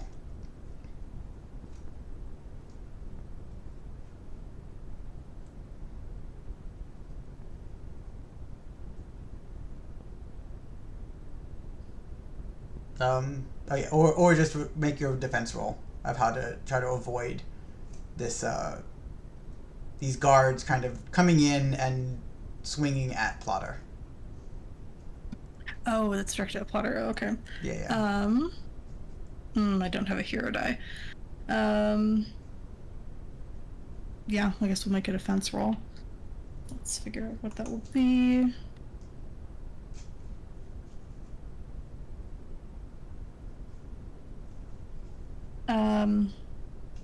That I think would be an escape from captivity would help with that. Mm-hmm. This is probably a bold move. Yeah. Yeah. And then probably a rogue as well. Correct. I will say you can probably use either mind. You can probably use mind control to try to help distract them from attacking you. Yeah. Cool. All right, let's roll. Yeah, I mean, I rolled an 8. That's a 12. Yep. So That's a 12, yeah. you're able to kind of, with the combination of your mind control and everything, you're able to keep them away from you and back. But importantly, because he sent them forward in front of the vine wall, they are on the opposite side of the vine wall. You are, from him. So his idea was you deal with them first. And he has a place of protection. So, to that vein, new round, everybody's turn gets reset. He's going to choose himself to go first, and more directly go towards the direct the guards towards Claws, because again, that's where the puppy is at this point. He is directing the guards to the puppy, as he also is using the gonna use this D6 from the Doom Pool to do the area effect, so he can hit the rat swarm with the kind of like entangling vines. So so he's doing that, and then I get an extra D6. All right. So both Claws and Queenie, can you make a roll? The number to beat is 20. Difficulty is 20. Yeah.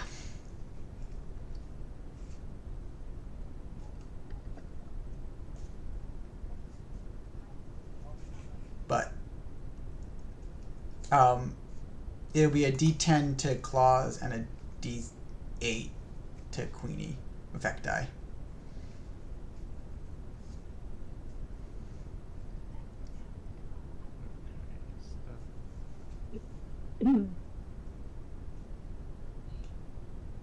Okay. This is my first defense roll. What exactly do I need?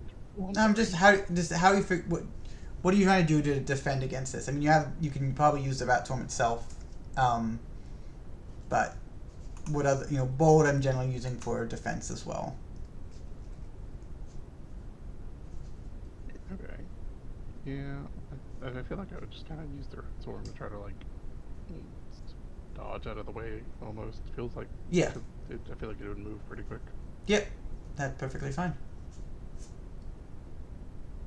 Okay. So do I still build a full pool like Yep, I would? a full pool. Yep. I feel like this would be bold.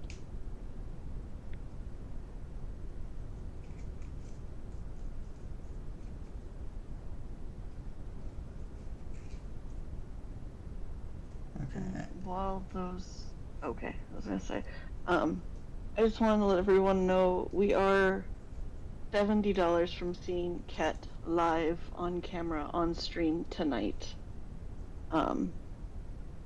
Just if that's something that piques people's interest, we could get the adorable puppy on camera tonight for $70 more. Please continue. Yep, and Claws also make a defense roll. Yeah, I was gonna ask. This is to defend against The soldiers. The the soldiers. the guards are attacking. Yeah, the Queenie is getting hit by like vines that are trying to grow up around the swarm to try to kind of like break it Mhm. up, and Claus is getting the guards. Okay, I'm gonna run through what I'm using to make sure that's okay. Mm-hmm. So fighter and fierce kind of makes sense there. I'm gonna go with enforcer. Mm-hmm. So that gives me another 8 and another 8 for my splint mail because they've got to beat through the armor. And I think in all of the excitement and yapping of the puppy, I want to use the puppy as an asset, because like clearly Fezzle wants this puppy, right? Mm-hmm. So the guards are gonna have to be extra careful to not kill the puppy while attacking me, right? Yes. Yes, I agree. Like the puppy So it's is. fair to use. Yeah, I would say use it as an asset because they are trying to. They have orders not to harm the puppy. Got it. Okay, let's see what I roll. Oof, yeesh. Um, not great. No. Yeah, that's a 9. I take the hit, Yep. and so that's a 10 complication. Uh, yes, a 10 complication of, uh, you know, injured, and Queenie also gets the hit. As a, as she start like some of the rats are separated, and kind of restrained, by vines. Shoot. Did I do that? Yes, I did.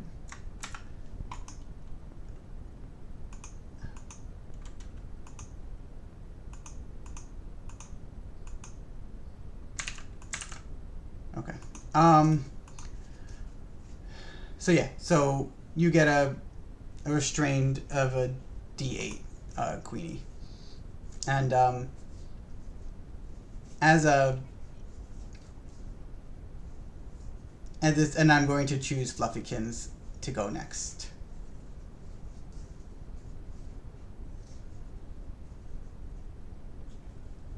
Is my helper still around? Yes, She yes. only really opened the door. Yeah, she's still around. Yeah, Do a little bit more. yeah, she can do more, and she's around, and she's has you can add if you want her to do something that's a 2d8 is what you will add. All right.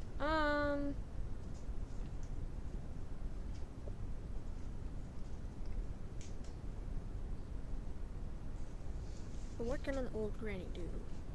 I mean, she's a divine old granny, so. Divine old granny, you're right. I should put some respect on my nanny. Alright.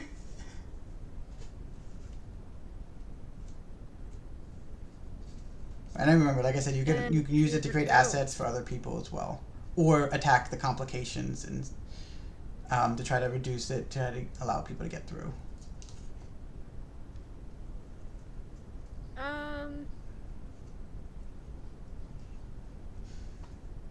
Yeah, how about we're gonna be a little bit more helpful than just open doors? We're gonna tear down the vine wall. Okay. She's gonna find a way. All right. Divinity and Grandma cookies. That is good. So yeah. She's gonna start cutting down the vines. Yes. All right. So that's 2d8s. Yep. Plus the rest of the dice pool you want to add. Yeah. I guess cleric. Mm-hmm.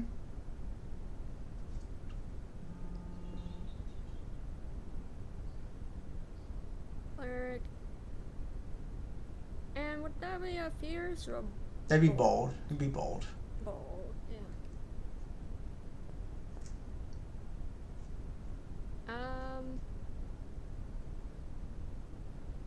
Yeah.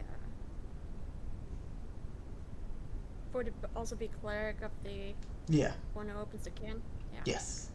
Great. We're using a lot of dice. All the dice. Mm-hmm. Alright. I don't have many dice Let's left roll. in my doom pool. Oh, well, now I have one more. Thank you. We jinxed it. Well, Yeah. that's an 18. It's still really good. Still good. And that would get rid of the wall completely with the D10. So, yeah, so I have my doom pool plus the 8 for the wall itself.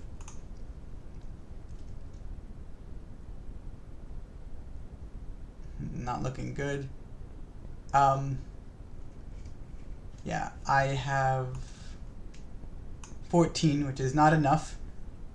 You could spend a plot point to activate my complication to kind of reduce that vine platform even more. Yeah, Nanny is pretty dope like that. Let's do it. Yeah. So, with Nanny starts coming in, she starts, and she ends up, very quickly starting cutting down the vine wall. She seems to actually be in more than one place at once somehow, and just kind of cuts down the vine platform, which causes, a little bit of a shock. It causes Fezzle to kind of fall onto his butt a little bit. I mean, he gets back up, but it's a little bit embarrassing for him in front of his guards as his platform kind of disappears, kind of collapses on itself due to her expert gardening skills. So, yeah, that was very good. So you have access to attacking him directly. There's nothing in the way. I mean, obviously, there's the group of soldiers around you is not great, but it is not. There's no giant vine walls anymore. So who's going next? Well, now that we've taken down that, I think that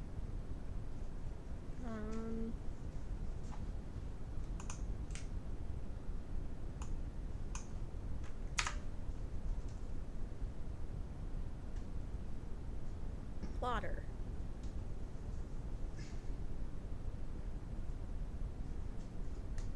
All right. Sounds like it's time for more eldritch blasting, eh? I think so. Okay. Well, where are the soldiers in? Like, how close are they to the plotter right now? They're in Plotter's grill. Okay. Right, like right up and like they were attacking you last round. Like so, they're like right around you. Oh, he's not a fan of that. No. We are going to gamble again. That'll be nice. I'm gonna 10, and then 6, 6, 6, 6. Because we're also gonna aim at Fizzle. Okay. All right, and then that's an 8 for that, and then this is a fierce bold. Fierce. Okay. So and attack. Then mage. Okay. Yep. And he doesn't have his Alright, vine platform to use as a defense anymore, so. I have too many dice. Wish me luck, everyone. Let's go. Oof. Alright, well, that's a 14. Yeah. I'm gonna take one of those d6s and upgrade it. But you still get the 2 plot points. And alright, so he is, because he's now lost all of his plant life in this area that kind of been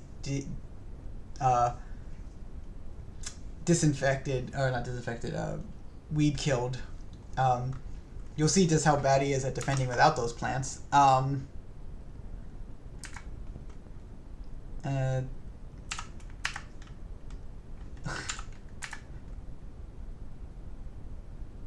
And well, the guards get to help defend. Would you get 14? 14. Okay. I am going to go with this. Yeah.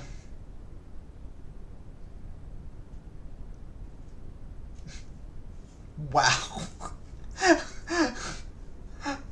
Oh. Yeah, that's not good. Um, Oh, you could steal some hero dice there, well, right? you Oh will. no, that's only if you super succeed. I mean, she did super succeed because I rolled a 7. So Ah, steal a 10? yeah, so you get that 10. Um, Oh. Okay. Let's go. uh, yeah. So he and I was just assuming. I have to clarify, but I assuming that the 12 was going to be for Fezzle, right? And The 10. Yes, the 10. we have a D20, a D12 die too as well, right? Because you use Oh, yes. The highest one will go at Fuzzle. right, and then you have 3 dice for, yeah, 3 extra dice, for the guards. Okay. Well then, so this is not good for him. So you are you go and you Eldritch Blast him good, right? You hit him right square and things. He's still just getting up from when he fell down after his vines were collapsed. You he is you got that really good hit on him, and that would normally have just completely knocked him out. However, as he's struggling to, as and the guards start like fading away, there are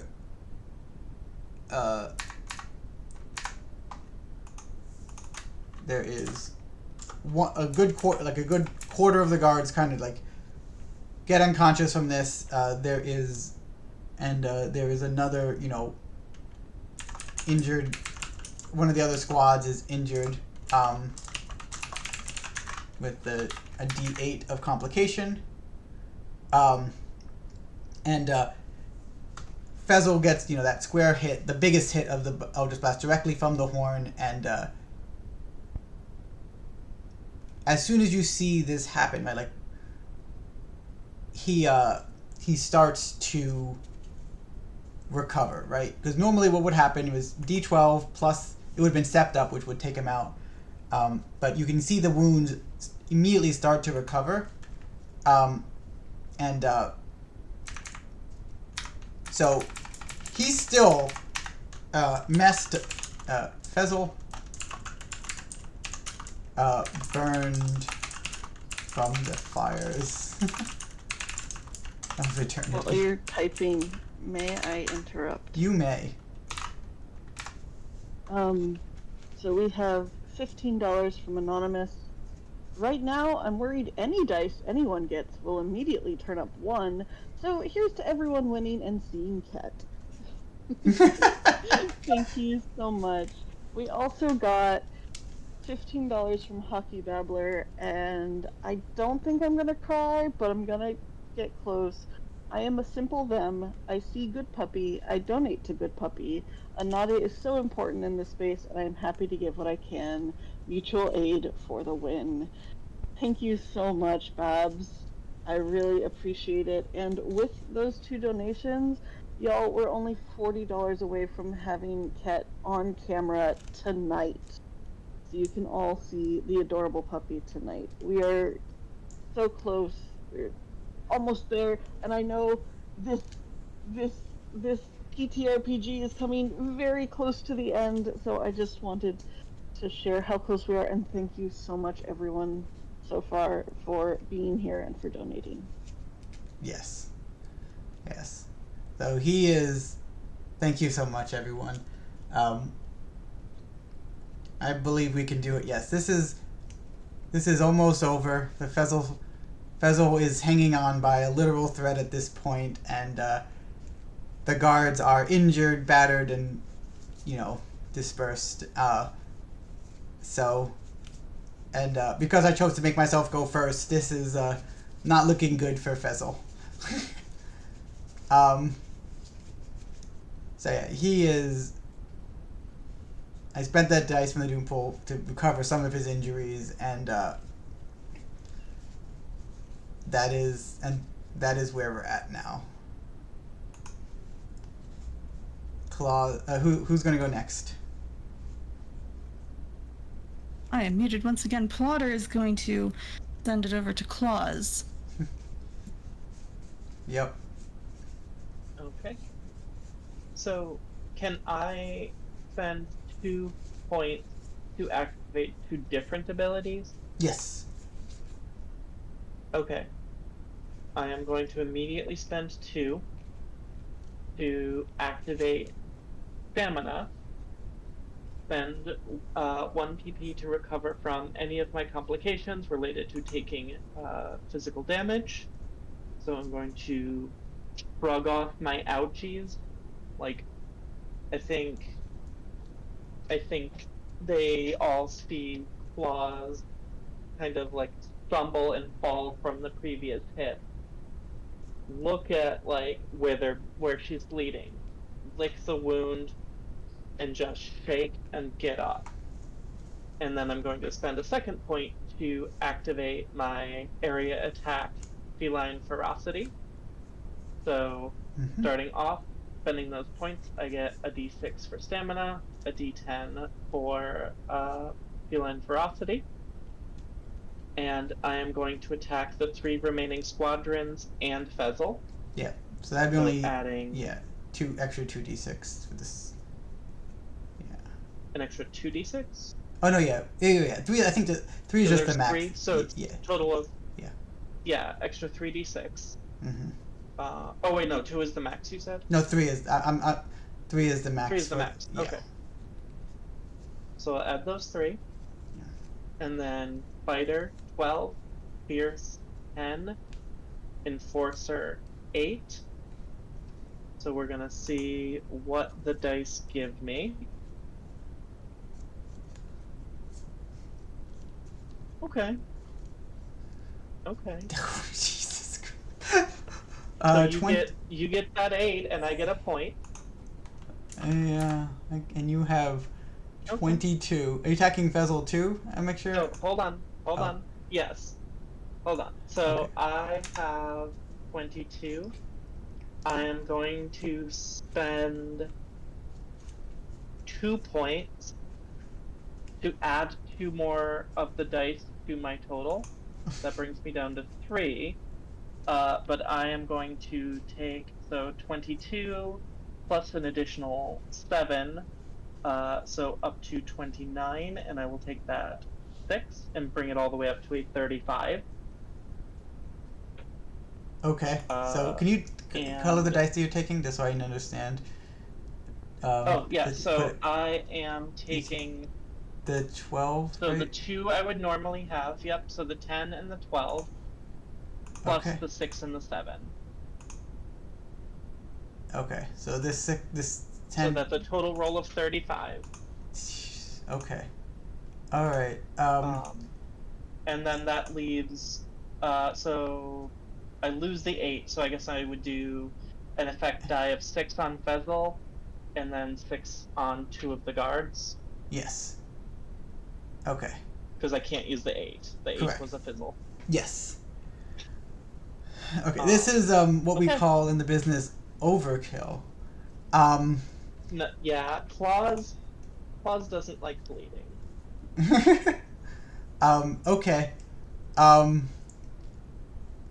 Well then, so we are. Oh, I forgot about the puppy. Yeah.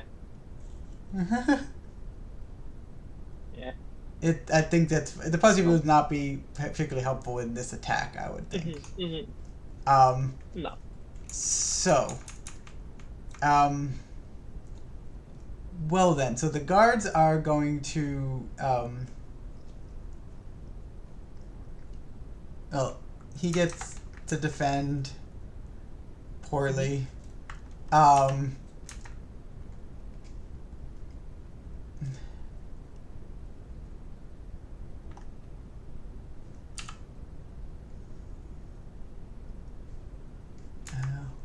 I don't really know if there's a point in this roll. I don't think it. Yeah. So let's just.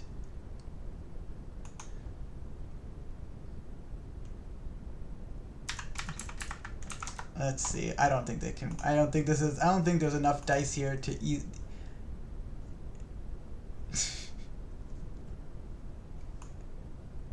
Yeah.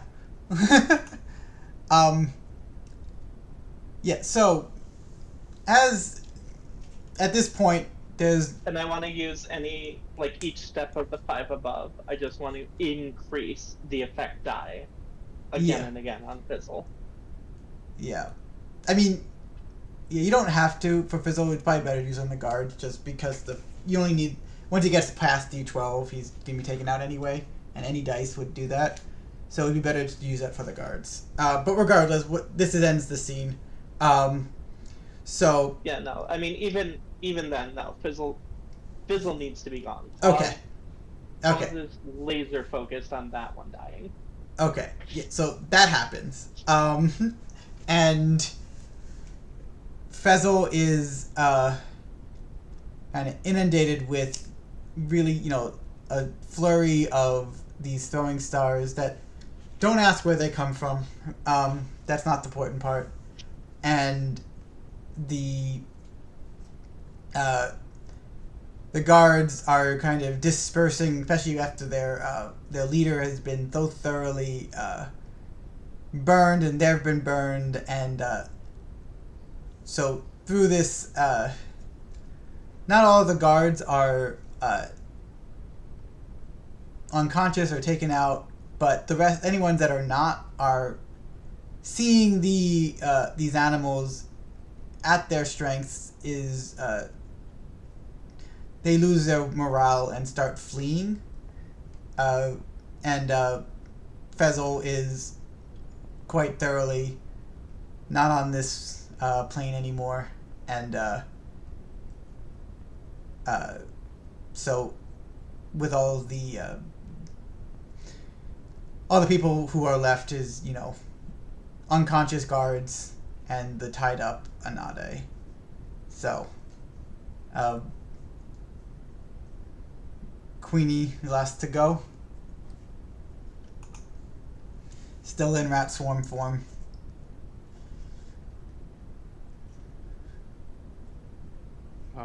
I like the idea of the rat swarm, not knowing this Anade person and how they feel about rats at all, just like sweeping over them to make sure that they're untied and unbound and everything. Because I don't know this person, but it feels like the only logical thing to do is untie them. Yeah, no, that is fine. You are lucky that Anade used to be a druid, and is unfazed by the swarm of rats around her. Get ratted, Anade. Get ratted. The bag of the bag is removed from Anade's head. Quet starts pulling, and at this point, seeing the danger kind of passing, and Quet's seeing their person, their love, and starts pulling claws, and despite being just a small puppy, gets this burst of strength, and claws kind of gets pulled, leash still attached, right into Anade's arms. And we unfortunately don't get to see the actual reaction, but Anade, can you give the final words? The little golden puppy looks around at all the other animals and says, in just a tiny little voice, "Thank you."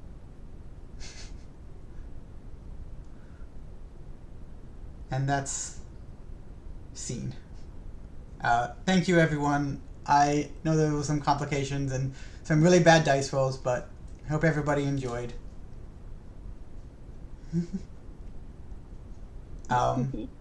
Thank you so Yeah, much. that's super fun. Yeah, so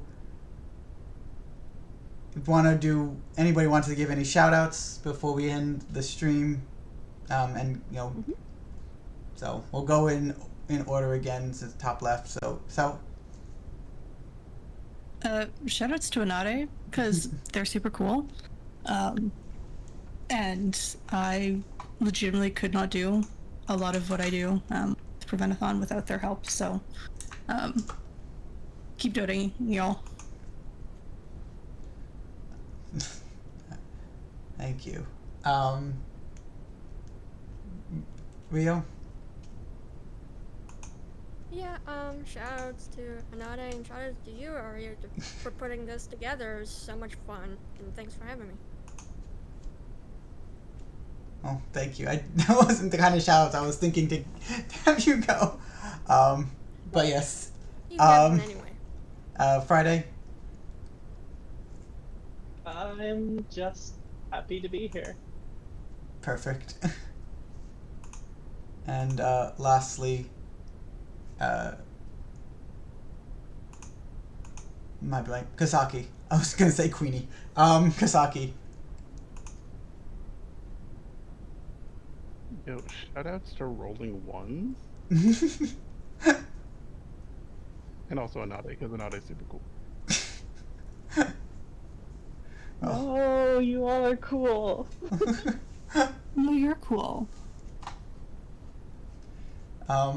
Yeah, so I will shout out Anade as well. I mean, there's a reason I married them. I like them. I'm looking forward to raising Quet. There'll be more opportunities for us to show Quet throughout the weekend. Keep an eye on the finale. Where I'll be back with Anade playing Cadence. And if you enjoyed this adventure, I am planning on trying to host a campaign using this system with these characters or custom characters on Start Playing Games. I'm gonna if anybody's interested, feel free to send me a message and I will share the link to join it. And so yeah, they'll be on Tuesday nights at Monday nights at 9 p.m. Eastern. So I look forward to seeing how the rest of the event goes, and thank you again for everybody who put this together. Osborne, I know that I'm not sure he's here, but thank you again for that, for getting this together so quickly. So.